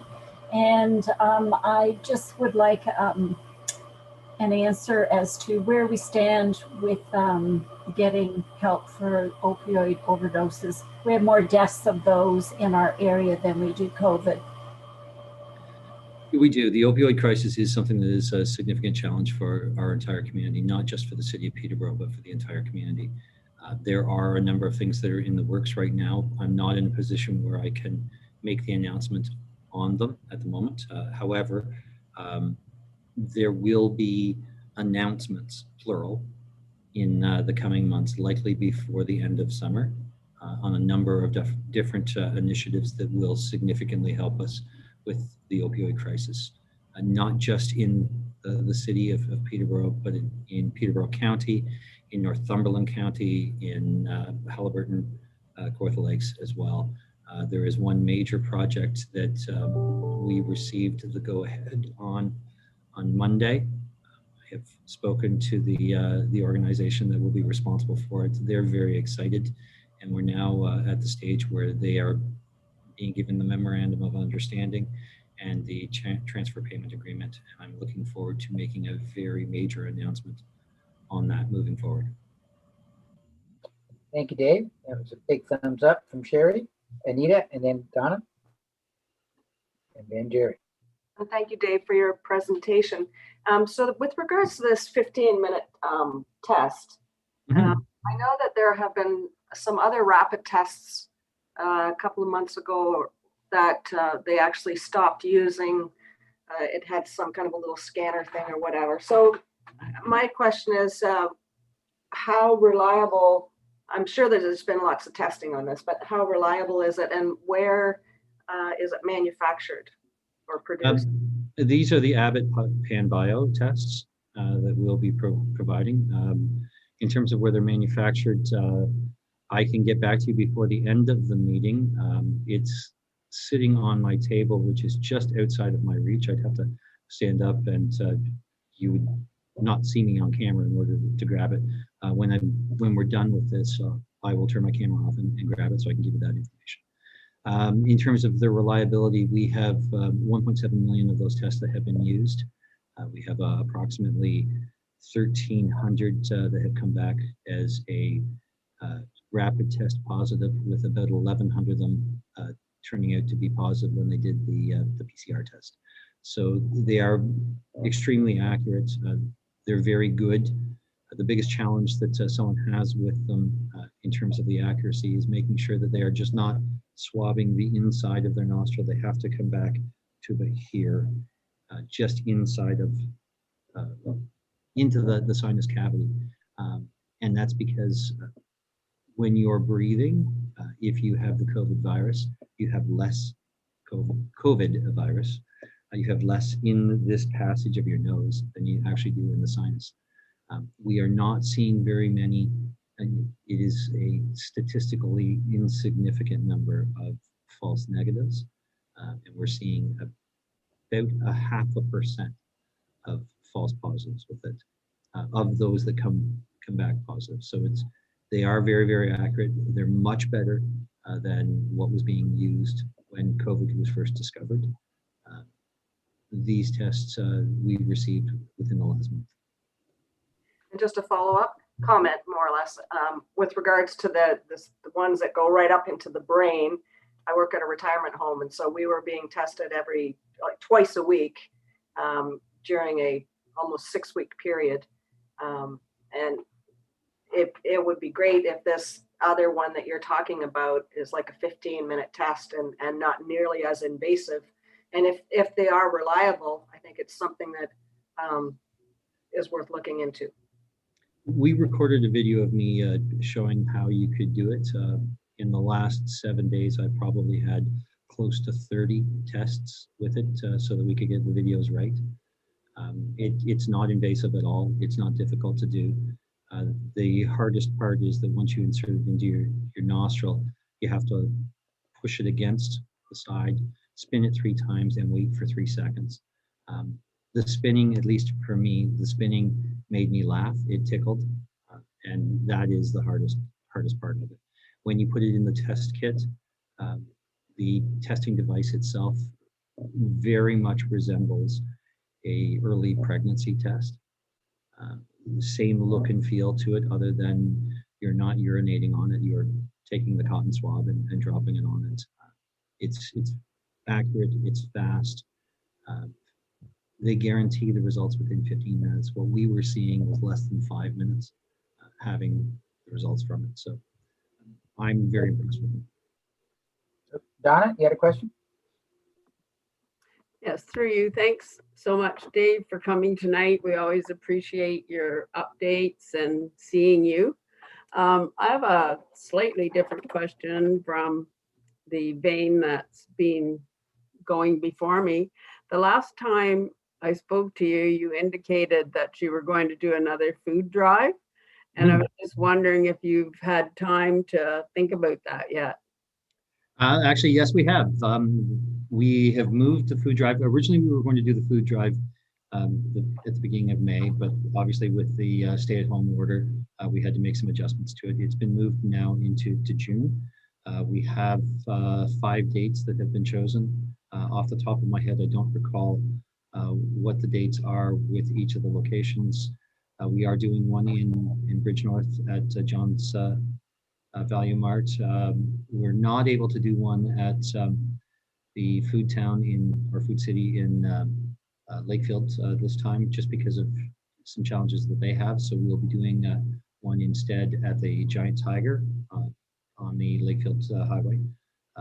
We will be doing one in Havelock Belmont Methuen. We'll be doing one at Metro in Peterborough, and the proceeds from that one will be used for the Apsley Food Bank, since Sayers is not going to be up and functioning at that point. And we'll be doing one up in Buckhorn. Okay, thank you very much. And we look forward to the dates chosen, and certainly will support you again. Thanks, Donna. I appreciate that. Thanks, Donna. Jerry? Good evening, David. I want to talk golf. So Ontario, I believe, is the only province in all of Canada not allowing golf for some reason. I do believe it might be the only region in North America that's not allowing golf, from what I've read. We have 3 golf courses in Selwyn. All right. So collectively, 150 to 160 employees. Collectively, between the 3, approximately $35,000 a day in lost revenue. Again, between the three courses. Ford's come out and said exercise is good. In fact, I just got a, bear with me. I just got a note here. We're just trying to figure out whether it's fake news or not, that just tonight during our meeting, The golf courses are proposed to stay closed during the balance of the lockdown and not open. And apparently there's some kind of fight between the science table and the government, again, from what I read just now. So my question to you is this: I've got two. How many cases have been direct contact or directly traced back to golf, soccer, cricket, basketball? Can you give me that number? No. Okay. So is it zero, or just you can't give it to me? So here's the situation that we're in right now, Jerry. We have a stay-at-home order. Mhm. And a stay-at-home order is just that. If it is not essential, if you do not need to go do it, if it is not something that is required, and the required things would be things like getting food, getting pharmaceutical products that you need, essential services along that way. Where is golf essential? Okay, so how is golf essential? Okay, I'm going to ask you this then. So the reason I got from one of the golf courses over what's changed from last year to this year was they don't want you traveling for golf, right? I think that's a fair. It is a stay-at-home order. Okay. So when demonstrate to me, the only person I know who actually lives on the golf course is Peter Blodgett, and he Ninth Green is behind his house. Yeah. And that is the only individual I know that could follow the stay-at-home order and play golf. And he's still a sandbagger. So basically, that if it's a stay-at-home order, I'd like to see the license plates at Costco and Walmart where the essential stuff has been going on here the whole time. You know, I get what they're doing, but golf ran fine last year. It was just fine. What changed? That's the economic impact of golf. They're sitting empty. I go to the Lakefield Farmers Market right now, sit on a smaller space, and be closer to people. I mean, it's asinine. What changed is 2,000 people in hospital right now with COVID-19. Oh, come on, man. 1,600 people who actually, I'm sorry, it's 1,600 as of today. It's about 800 people who are in ICUs, and it is about 550 people who are on ventilators. That's what changed. We have a significant variants of concern, which are infecting a significantly younger demographic than what we had before. It's infecting them in a way that we did not envision a year ago. We're in a position right now where we do not have extra capacity in the hospitals. It's a stay-at-home order for a reason, and the reason is stay at home is we need to stop the movement of people. The virus moves with individuals. It doesn't walk, it doesn't run, it can't drive, it does not know how to fly, and it absolutely cannot swim. It moves with people. Schools have been demonstrated to be the safest place for students to be. There have been less infections through school than any other thing, and schools are closed. And they're closed because we need to stay at home. We need to stop the movement. We need to make sure that the virus doesn't have the opportunity to go from one person to the next. It's not the act of golf per se that is dangerous. It is everything else around it. When you're golfing, and I defy anyone to come up with something different than this statement. Golf is a social activity. It's not just about hitting the ball. It's sitting together in the parking lot beforehand or after. It's enjoying that beverage afterwards. It's getting together when you're on the course. It's not just that you're riding in the cart by yourself.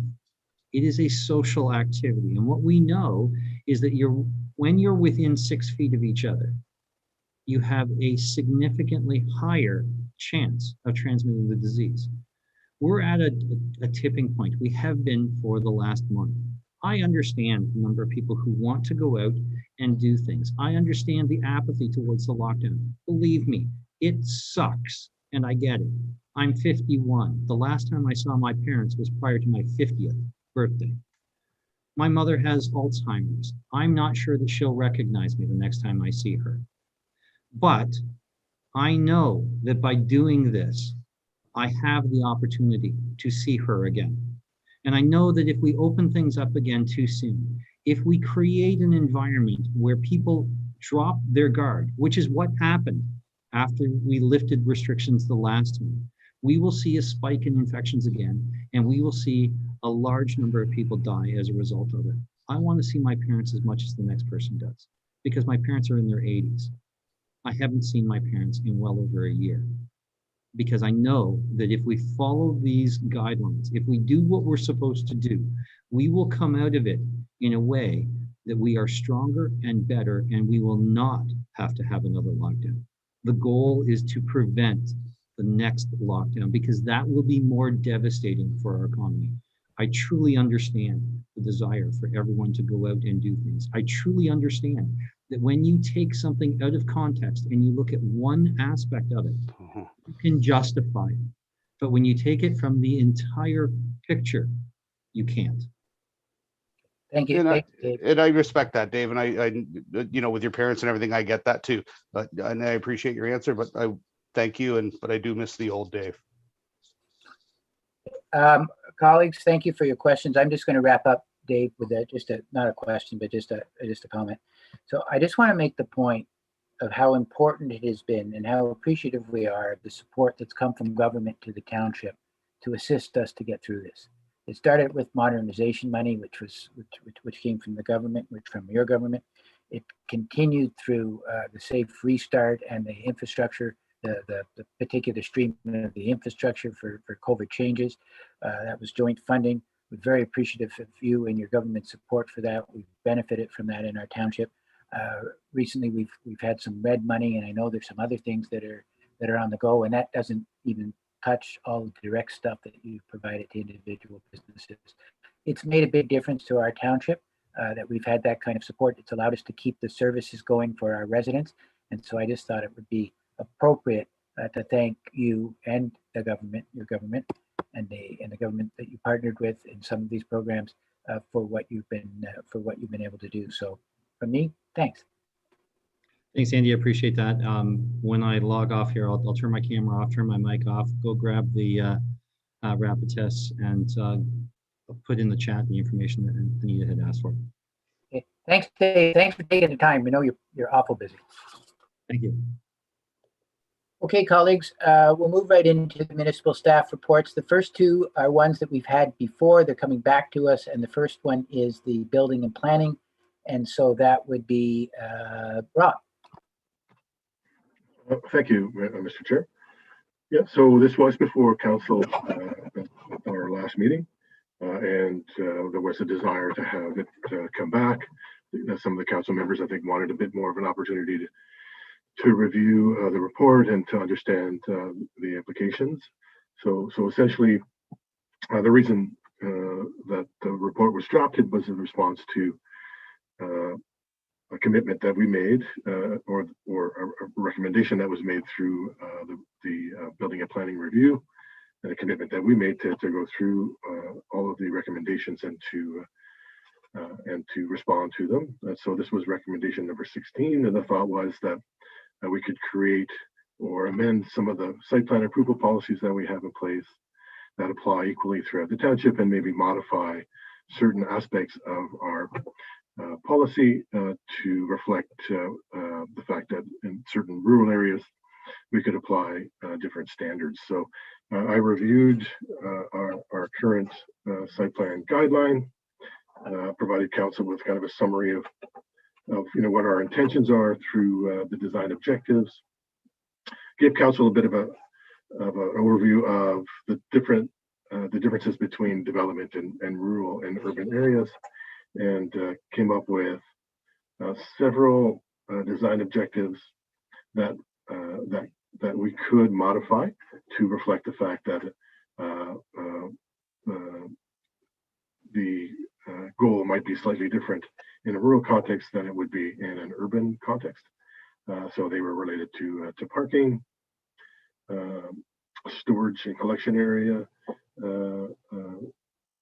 visibility improvements, and also some liberalization of some of the landscaping policies that we had in place. And so the goal here would be to modify the guideline, to come back with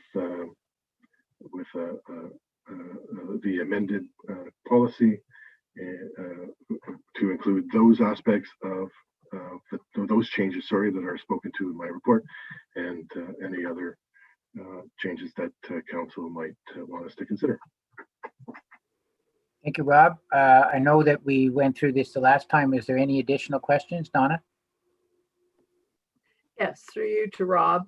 Rob, when you say amend landscaping policies, what specifically are you referring to when you say that?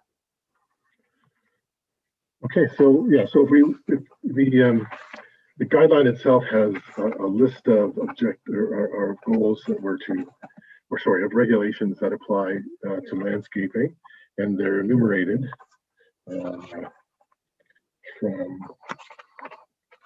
currently they're enumerated from A to L. And what I'm saying is that in the context of an urban development, those are still appropriate standards that we would want to apply standards A through L.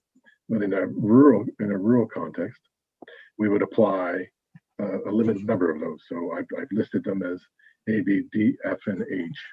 Right? So if you were to look at the policy, you would see that, and again, the amended policy would identify the fact that, you know, when development is occurring in a rural context, that's outside of the settlement areas that are defined. And again, we gave you maps of where each of the different would apply.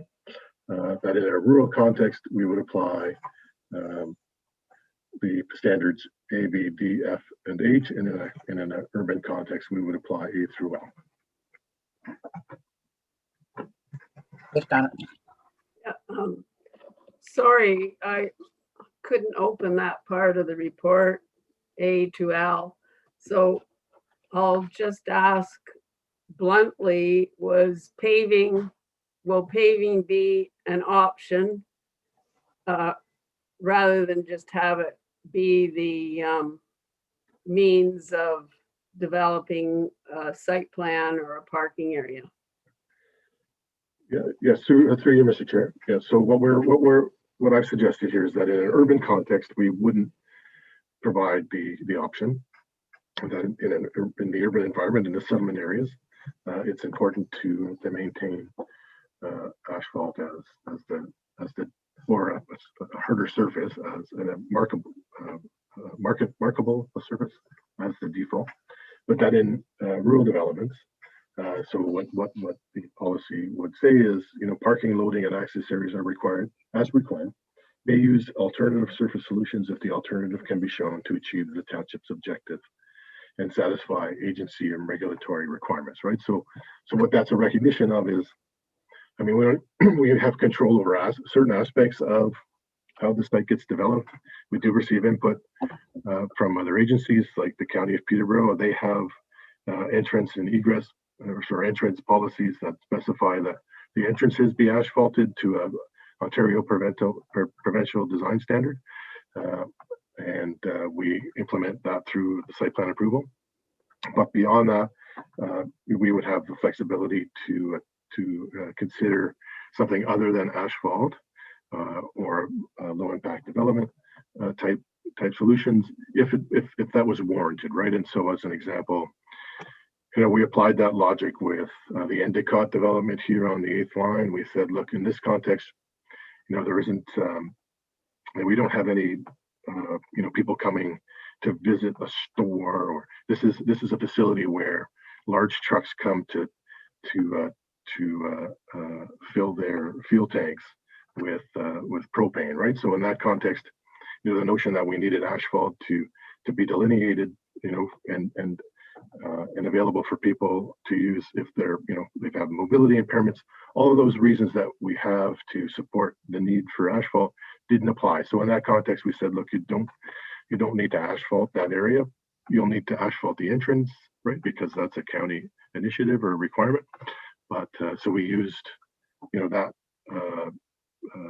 our own kind of rationale to allow for a deviation from what we would typically require. And what we're saying is we're kind of codifying in this case, you know, where that's warranted, right? Where we can rationalize that, you know, our objectives can be met or don't apply in this context for one reason or another, that we have the liberty to not require it. Okay, Rob, just Thank to make it straightforward, it is no longer mandatory to pave in a rural site plan. There may be occasions where something would be there that may require you to do it, such as a county regulation, which we can't override. But generally speaking, so long as you meet the objectives, and an objective would be, for instance, having a certain amount of parking that you need to have, disabled parking, then yeah, we don't have to go with pavement. It's that straightforward, right? Yes. Any other questions? Okay, not seeing any. Very quickly, I just want to express the appreciation of all the work that you've done in codifying this. It's a change that council had wanted to see, something that our consultant had recommended, and it's good to see it come to fruition. So thank you, and I'll look if anybody wants to move that. Anita, seconded by Jerry. All those in favor? Carry. Okay, the second one back to us is the fire, is the changes in the fire open air burning bylaw. And is it, I don't know, is Andrew there? I'm looking for him. Yes, he is. Andrew, go ahead. Thank you, Mr. Mayor. Yes, so this was addressed at the last council meeting, and some questions were brought forward that we had the opportunity as a fire department to look into. So we appreciated the questions because it strengthened our confirmation of this bylaw moving forward. The three questions that were posed were given back to you along with the report in a question and answer sheet. And again, with what our findings from that, as well as from the township and shore, we are confident with this bylaw. Okay. We have questions first from Donna, then from Jerry. Yes, through you to Andrew. Andrew, I want to thank you so much for your extended research and your outreach to myself and probably other council members as well.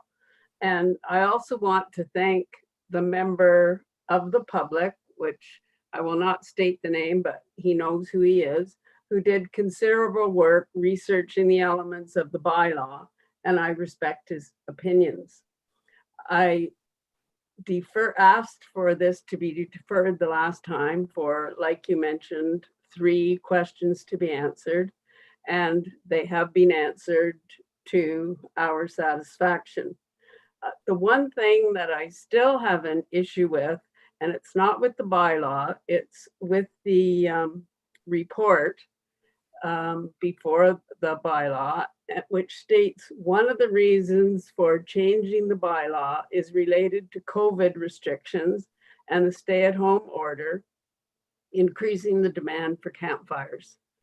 So hopefully this COVID and stay-at-home order is not a permanent thing, and therefore I don't think we should base reasons for changing the bylaw on that. So I don't know if that sentence could be taken out. I agree with all your other items listed in your reasoning for the bylaw. So I would just be looking for some direction from yourself or staff if that statement could be taken out, if my fellow councillors agree with that. Is that actually in the motion or just in the report, right? No, it's in the report, not in the bylaw. Okay. But that would be public record, and yeah, I just don't think it's a valid reason.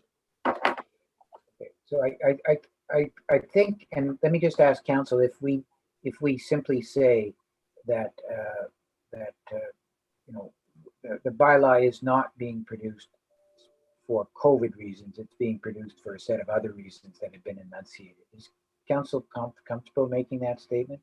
I think everybody is. So Donna, we'll have that in the record. Okay. And I think Jerry and then Anita. I was just gonna move it. Okay, moved by Jerry. Anita? Thank you. I'll second it, but this is a question for Angie, and Donna referred to the one community person who was has done a lot of research. In a nutshell, Angie, can you sort of explain what this person's major concerns were, and maybe what prompted this extensive line of emails? I can try. He certainly had a lot of back and forth, but I'll do my best. He's an individual that lives in the municipality. He's actually got he's retired, but he comes from the insurance industry. So I think he had a particular perspective that he felt was important to be shared with council members, and particularly he was worried about campfires and the containers, so the fire containers in particular. So I think he just wanted some further information about the rationale for why the bylaw was being brought forward, and had some specific questions about how some of the changes were incorporated into the bylaw in terms of the new fire distance ratio the safety ratio. So yeah, he did quite a bit of research, and we did our best to try and respond to those questions. Okay. Thank you, Angela. Sherry? Thank you. For the question and answer from our risk analyst, she mentions that the bylaw is still in place for open burning, and they encourage us as part of the open burn policy that the homeowners show they have liability insurance. Are we going to be doing that? Andrew? Yes, through you, Mr. Mayor. Yeah, so that's something that we're going to be adding. We agree with that.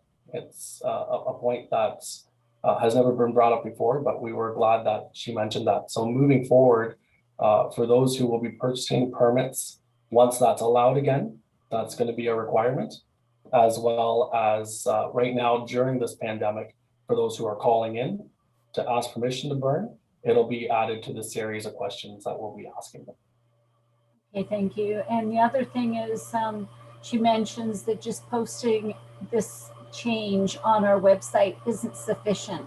What else are we going to be doing to educate the public on the change? So again, through you, Mr. Mayor, we'll be using every avenue available to us. So if this bylaw is passed, we'll be using our media sources as well. We can also reach out to the radio stations, and we can make up signs that this is going to be changed, similar to the signs that we would post if we were doing a burn ban. We will post signs that this bylaw has been updated. Okay, it's important we do that because it's something that's been noted by our insurers. So thank you. Okay, Jerry has moved, Anita has seconded. We've had a good discussion. Good work, Andrew. Thanks to yourself and everybody else who's put that together. Donna, thanks for all your research as well, and for the individual who has engaged council. So all those in favor? That is carried. Okay, Mike, on the Lakefield Chiefs agreement. Yes, through you, Mr. Mayor.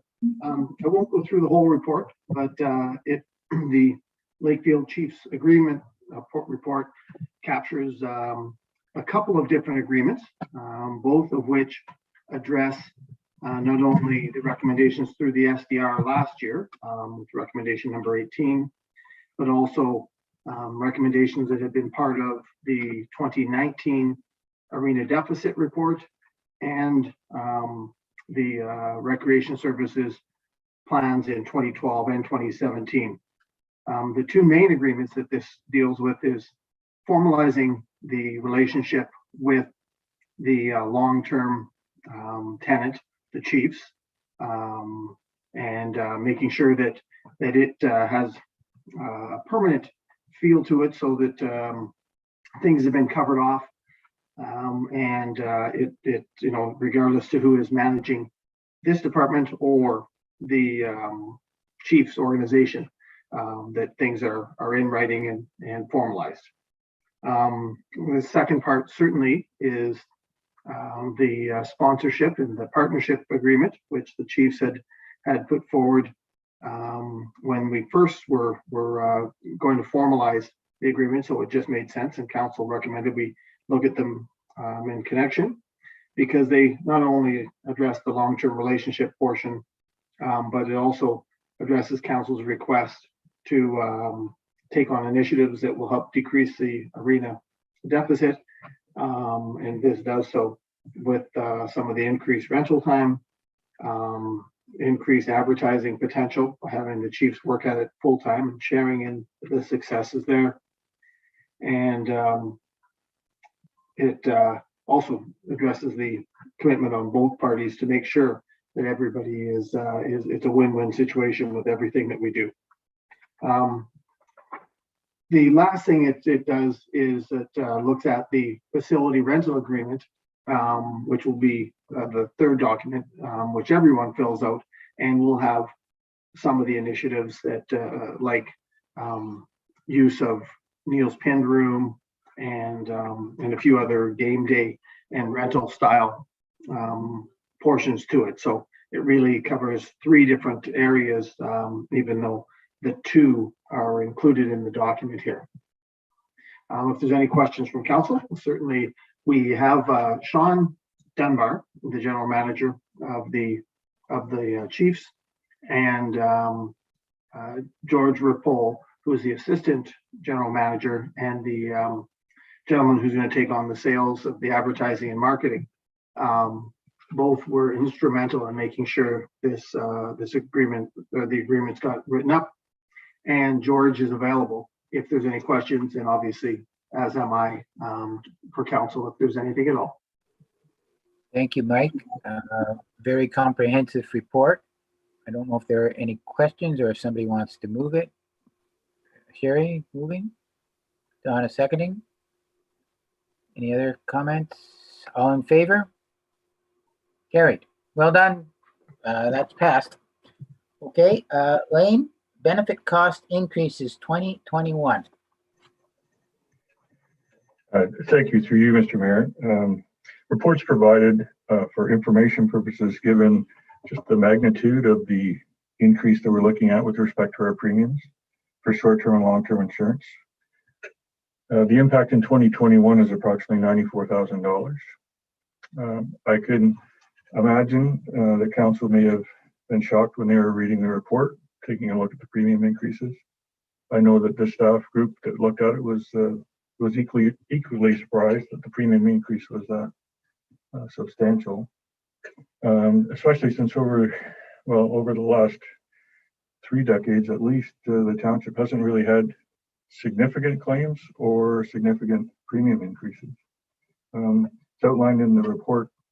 The increase is really the result of a very high amount of claims within a short period of time. Throughout the last 5 years, claims that were paid by the insurance company has actually surpassed premiums that were paid to them. And in particular, during a 12-month period in 2019-2020, our group experienced 5 long-term disability claims. We've been advised that basically there's only 1 in 1,000 companies of our size that would have experienced that type of use. So as a result, we've been temporarily removed from the overall pool and are really facing this significant cost recovery premium increase. Of course, our broker and our township benefits review team, we've been exploring lots of different options and other companies, looked at self-insuring for a period of time and the pros and cons of that. We talked through and explored a lot of possibilities. But really at this point in time, there just aren't any great options. It's proposed in the report, if we could get to July with no new short-term disability claims, we would then be in a position to request renewal costing from our previous insurance carrier effective November. Because if we didn't have a short-term claim at that point, then we could be assured we wouldn't have a long-term claim in November. At that point, we would really just have one ongoing long-term disability claim in process, and that's generally accepted as more typical of the type of activity for a group of our size. Failing that, we have been advised by our broker that normal usage in 2021, if we experience that, then we could expect a significant reduction again when the renewal rates would come forward in 2022. So we've explored a lot of options. We'll definitely be in a better position to report back with not only the option I just referred to, but cost mitigation approaches too for 2021 in July. Maybe I'll just leave it at that point, and then respond to any questions the council may have. Usually I say thank you, Lane, but this is a welcome report. But yes, thanks for putting it together. Jerry? Thank you. Through you to Lane. I'll be that guy. How much are our benefits a year costing us right now? Or are you allowed to say that publicly? I can take a look. Now, benefits, I can speak to the short-term, long-term disability specifically. So those premiums in 2020 would have been about $75,000 or $80,000. Okay. So what's our typical, typically when you have benefits for somebody, it's cost per employee per month. What's our cost per employee? So that varies because life insurance, short-term disability, long-term disability, all that type of stuff is based. How about an average? Well, I can say that under the new rate structure, we'd be paying about $44,000 a month. And then I believe Kim told me last time we were at budget, we had 54 full-time employees. So does that include part-time too? Yeah, part-time don't receive healthcare, dental, or any of those other claims other than they qualify for OMERS, and then they have to pay 50%. So I would say that number is full-time employees. Okay, so you're basically looking at $800 a head per month for benefits. Okay. So, and I don't know whether this is true or not, or sorry, I don't know whether this is even possible or not. Is it part of, because you guys are municipalities, you have to offer benefits, or in lieu of benefits, you can offer a higher wage or slightly higher? I'm just curious. I'm not suggesting it at this point. Yeah, no, for sure. So as outlined in the report, I kind of just included the policy that we have in our organizational policy. So short-term, long-term disability benefits are part of the benefit package. Mm-hmm. Okay. All right. That's it for me. Thank you. Okay. Anybody else? Okay. So Lane, Donna, go ahead. Yes, I was going to ask Lane what mitigation measures they were considering, but you already did suggest a few, and you will come through with more in July. So I look forward to hearing that. Thank you. Yeah, and that's basically what I was going to say is you will be back. This is only a piece of information for now, but that your plan for dealing with it in more detail and some of the options, you'll be coming back to us in July. Is that correct? That's correct. So what you're asking, and I'm sorry, I don't have the report right in front of me, but specifically, what's the motion? If somebody could read it to me, I'm sorry. That the report of manager of financial services regarding benefit cost increases 2021 be received for information. Okay, be received for information. You're gonna have somebody move it, Anita? Seconded by Donna. All those in favor? Okay, we look forward to you coming back. Okay, consent items. Anybody want any consent items pulled? Donna, what ones? Excuse me, under correspondence 13, 14, 15, and then under the committee reports, the report that Janice has provided about the OPP board composition. Okay, anybody else? No? Okay, so we will go immediately to correspondence number 13, which is the Pigeon Lake Management Plan from Kawartha Lakes.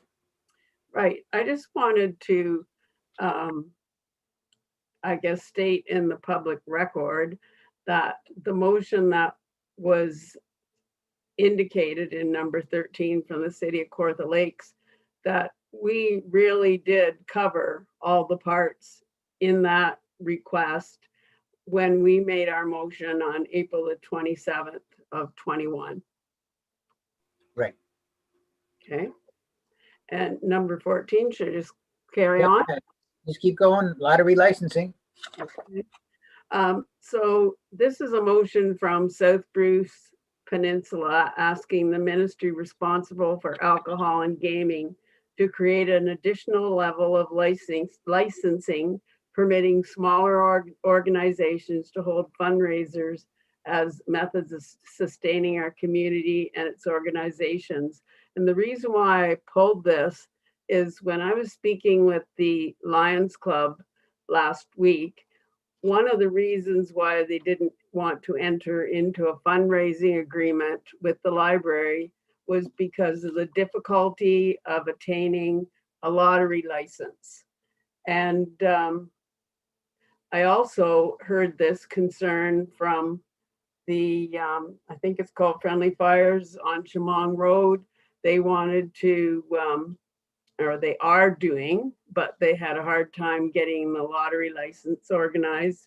The fundraiser for the PRC Foundation and the prize for the tickets sold will be a barbecue. So both those, that business and that service club expressed to me problems with the process of getting a lottery license. So I would ask council if we could support that motion.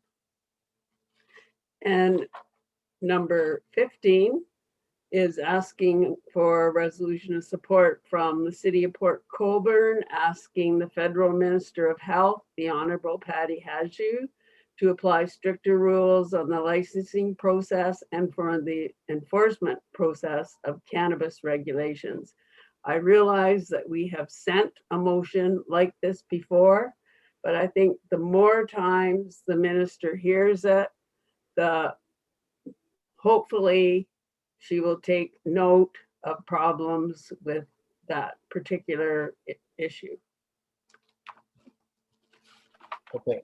So Donna, just to make sure I understand, you want us to vote to support item number 13 and item number 14. You want those pulled out and a motion to support those. No, I don't think we need to support number 13 because I think we've already done that. Oh, sorry, number 14 and 15. I'm sorry. 14 and 15, yes. Okay, you want 14 and 15 pulled. Okay, Right. so let's deal with that right now. You want to make a motion that 14 and 15 be supported by council. Is there a seconder for that? Anita has seconding it that. Any discussion? All in favor? Carried. Okay. And then the one other item you wanted to talk about was on that would be 8C1. Right. It's Janice's report regarding the new OPP board composition. And I think it was suggested that it would be 15 members.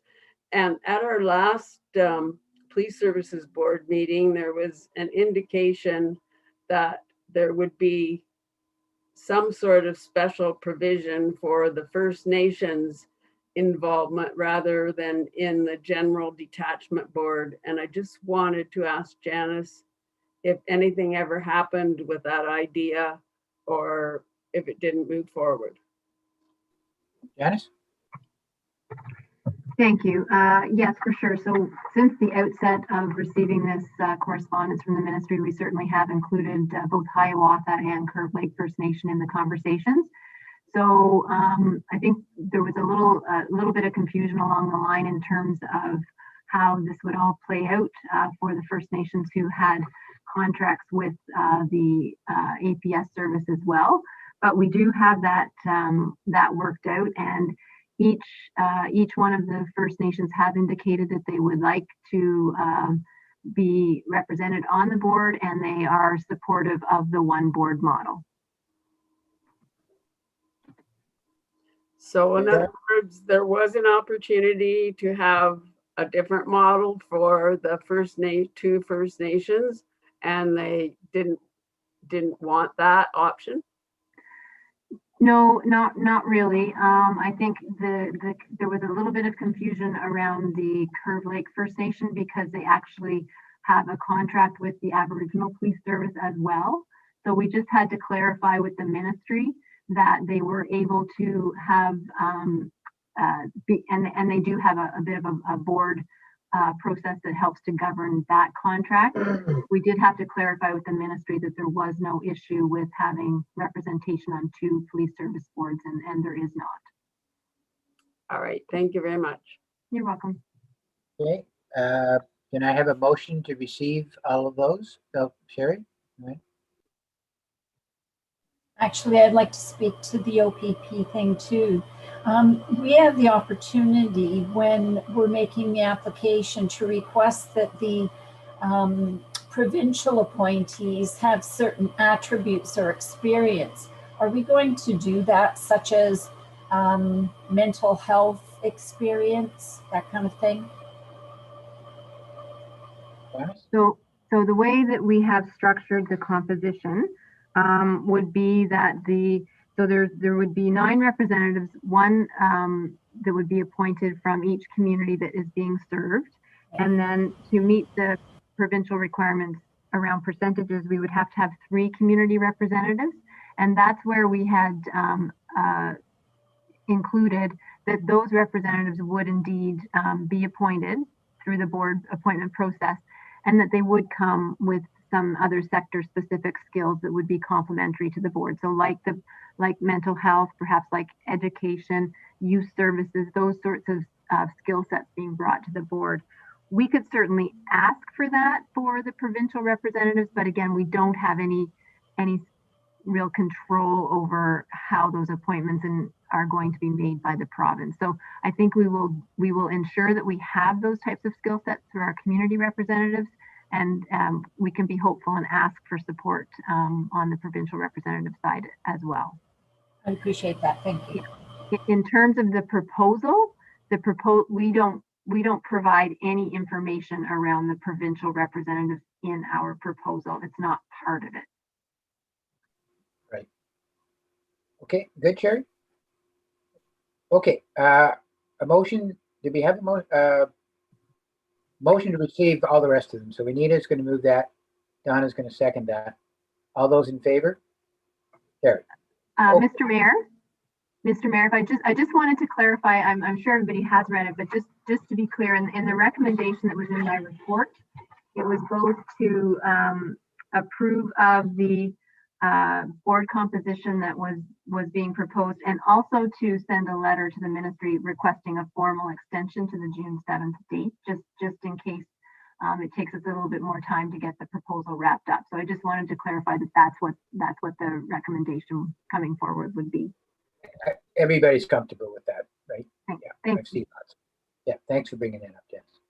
Okay, there are no petitions. Council portfolio updates. We'll start with Donna, Community Services. Yes, thank you, through you. The transportation, as you know, the link started on May the 3rd, and ridership on Route 31, which is the Lakefield Curve Lake route, from May the 3rd to May the 7th was 33 people, and Route 32, the Bridge North Ennismore route, was 10 people. And staff has a contest running for snap a picture of the bus when you see it. And currently there have been 5 submissions for a prize. I'm not sure what the prize is. Oh, I think it's maybe a free ride for a certain length of time. You've already received the major updates on the Police Services Board and the Library Board earlier. And we're having our next rec committee meeting tomorrow, so I have nothing to report on that. Thank you, Donna. Economic Development, Sherry. Thank you, through you. The Turtle Trauma Center, which is right now located on Shamong Road, is moving to Television Road. The fork in the road beside Overstock is now open Wednesday to Sunday. And I was in there. It's a nice little store. It's worth going to check out. They have fresh fruit and veggies, pastries, cheese, charcuterie, dips and dressings, and ice cream cones. So I encourage you to go and see the new owner. They've done a nice job. It's a nice little store. And Friendly Fires in Youngs Point is reopening after doing renovations. And that's all I have. Thank you. Thank you, Sherry. Jerry, Public Works. Boys in Public Works are ditching and sweeping, and the parks guys just got my update here from young Michael. Yeah, they're working, cleaning up parks. They're cleaning up parks, getting ready for the season if they ever lift the stay-at-home order. Dave Smith. Want to know what you really think, Jerry? No. Sustainability, Culture, and Senior Services, Anita. Thank you, Mr. Chair. So Jerry asked with regards to the Heritage Committee. We have a call out for additional members. The deadline is May 14th. That's this Friday at noon. I know that prior to that, there was one person who had indicated a possible interest. I haven't talked to staff to know whether any other people have actually put their name through, or formally, if this person has formally put their name forward for the committee. So I'll have an update on that next after our next meeting. This is for people that are out there listening, if anybody's still listening, with regards to sustainability. If you check the township website, there's a couple of really good programs. The Rain Barrel Subsidy through Peterborough Green Up,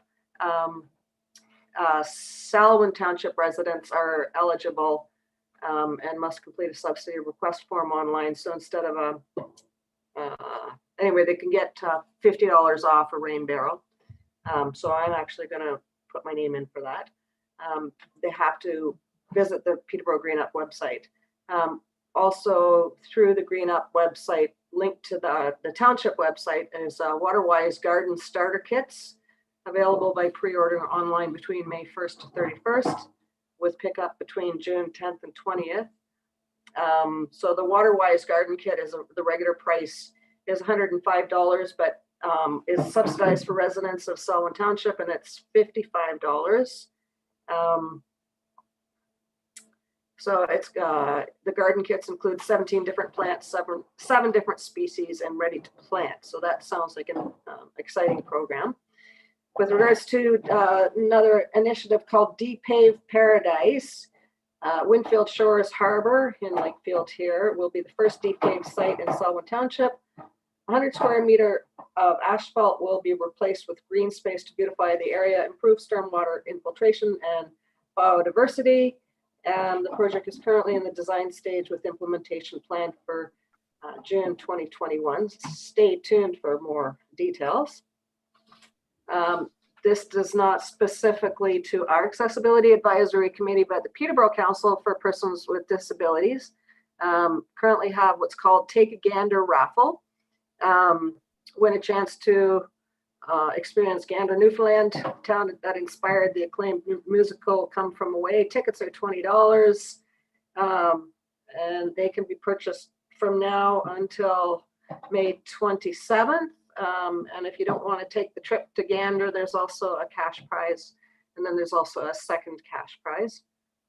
If you haven't had a chance to order your seedlings, the Lakefield Village Lions Club, today is the deadline to order seedlings. Check out the Lakefield Village Lions Club Facebook page. And finally, the Lakefield District Lions Club 50/50 raffle. I just want to put the shout out there so that we can support our service clubs and our our sustainability environment issues. Thank you. I'll just do mine quickly. First of all, in public health, we have had a very gradual decline in the number of cases. It really pops up and down. For instance, today we had 12 new cases. That's up. It's more than what we've had for the last week or so in any given day. Very unfortunately and tragically, we've gone up to 17 deaths that are being reported in our area now. Our close contacts continue to be up over 200. I think we were 226 today. And April was the worst month that we've experienced. We had 351 cases in our community. That's way higher than what we experienced during the wave during the winter. On the positive side, there is now a significant amount of vaccine rolling into Ontario. In our particular community, reported as of last Thursday, we had 60,000 doses that have been administered out of our health unit. We have a capacity to go to 2,000 a day. So the more they send us, the quicker that we can go through it. There's all kinds of eligibilities. It's changing rapidly, but I think the simplest way to say it is that vaccine eligibility will open to those 18 and older by the end of May. And I know that there are discussions taking place in response to the Pfizer approval by Health Canada for even younger than that. But by the end of the month, everybody 18 and over should be eligible. Staff capacity right around throughout the whole healthcare system is really stretched, whether it's public health or the hospital or any of our other frontline healthcare workers. They have been really going all out for some period of time now. And so hats off to every one of them for all of their effort and energy, whether it be in retirement homes or long-term care homes or in the hospital or in public health or wherever it happens to be. They've been doing just a tremendous service. On the county side, we have noticed that this summer, as I think I mentioned before, resurfacing the Mickey line is scheduled to take place. There was a report where the closures that were put in place in the fall on the causeway on the bridge north end will continue, and there'll be fencing going in. We changed the way in which we changed the term of the warden's election. So a warden can now only serve 2 consecutive terms. Then they have to break for a term, and then they can come back. And on bylaw enforcement, we're going to be working with the city at the county level to try to establish an administrative fine system. So it would make sense to share resources as opposed to trying to duplicate a process there. So that's being done. I'm sure everybody noticed that we had a red announcement regarding Trail Town. We've talked about that a number of times. There was a nice story in the paper, which was good to see. So that's my report. Okay, we will go then on to other and new and unfinished business, and there is an item listed here. That is the AMO conference. I know that I am scheduled to go to that, but I don't think anybody else is. And so they've put out a request for delegations. Does anybody have anything in particular they want us to bring up? Not seeing any. There's 2 that I would suggest. One is, and we asked for something like this the last time we weren't granted, but I'd like to ask again. That's the issues surrounding lot creations in rural areas, to try to bring that up with the Minister of Municipal Affairs. All of us are familiar with those challenges. I think it's important to make that point to the ministry, that simply how they get, how it works in a large urban setting doesn't necessarily work in a township like ours. And the other one, and Sherry brought this up earlier with the MPP, is broadband. Whether we should request a delegation with Lori just to re-emphasize the ORN proposal, the gig project from the ORN proposal. So those would be the 2 that I would suggest. I don't, if everybody's agreeable to that, we could go with that. Okay, I think everybody's agreeable. Do you need a motion to that effect, Angie? Or That would be great. Somebody want to move those two? Sherry, seconded by Donna. All those in favor? Okay. Any other new business that anybody wants to bring up? Sherry? Thank you. I believe that a copy of the letters that we're requesting to go to our MP and our MPP were sent out to you earlier this week, but Tanya, can you put one up on the screen so that people can see it? It's as a result of the, there was a meeting that was held by Zoom with Eorn and Ewok and Rogers, and they did a presentation as to the work that they want to do, but they're asking everyone to lobby our MP and MPPs to get this going. So I'm asking if council will support the letters going to both of them. They are signed by our mayor, but the way we worded them was that Township Council was providing unanimous support for our MPP and our MPs to support the broadband network efforts. So I like to move both of those to go forward, and I look for a seconder. Donna?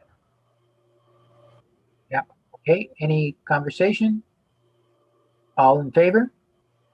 That's carried. It's unanimous, right, Mr. Mayor?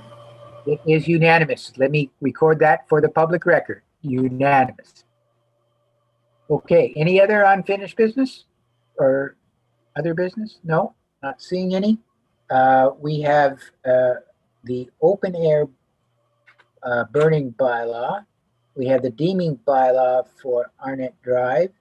And I think we defer the Heritage Registry bylaw just to make that one change that we had done with the report. So we'll bring that one back at the next time. And then we also have the bylaw to authorize various agreements. That's the Lakefield Chiefs. Can I have a motion for those three? Nita, seconded by Donna. All those in favor? Okay, that's passed. We need a confirming bylaw. Sherry, seconded by Anita. All those in favor? And Jerry moves adjournment, seconded by Anita. All those in favor? Carried. Well, colleagues, we got it all through it. So thank you very much. Thanks to staff for all your help. Really appreciate it. And we will be talking to all of you soon. Good night. A couple days. Bye.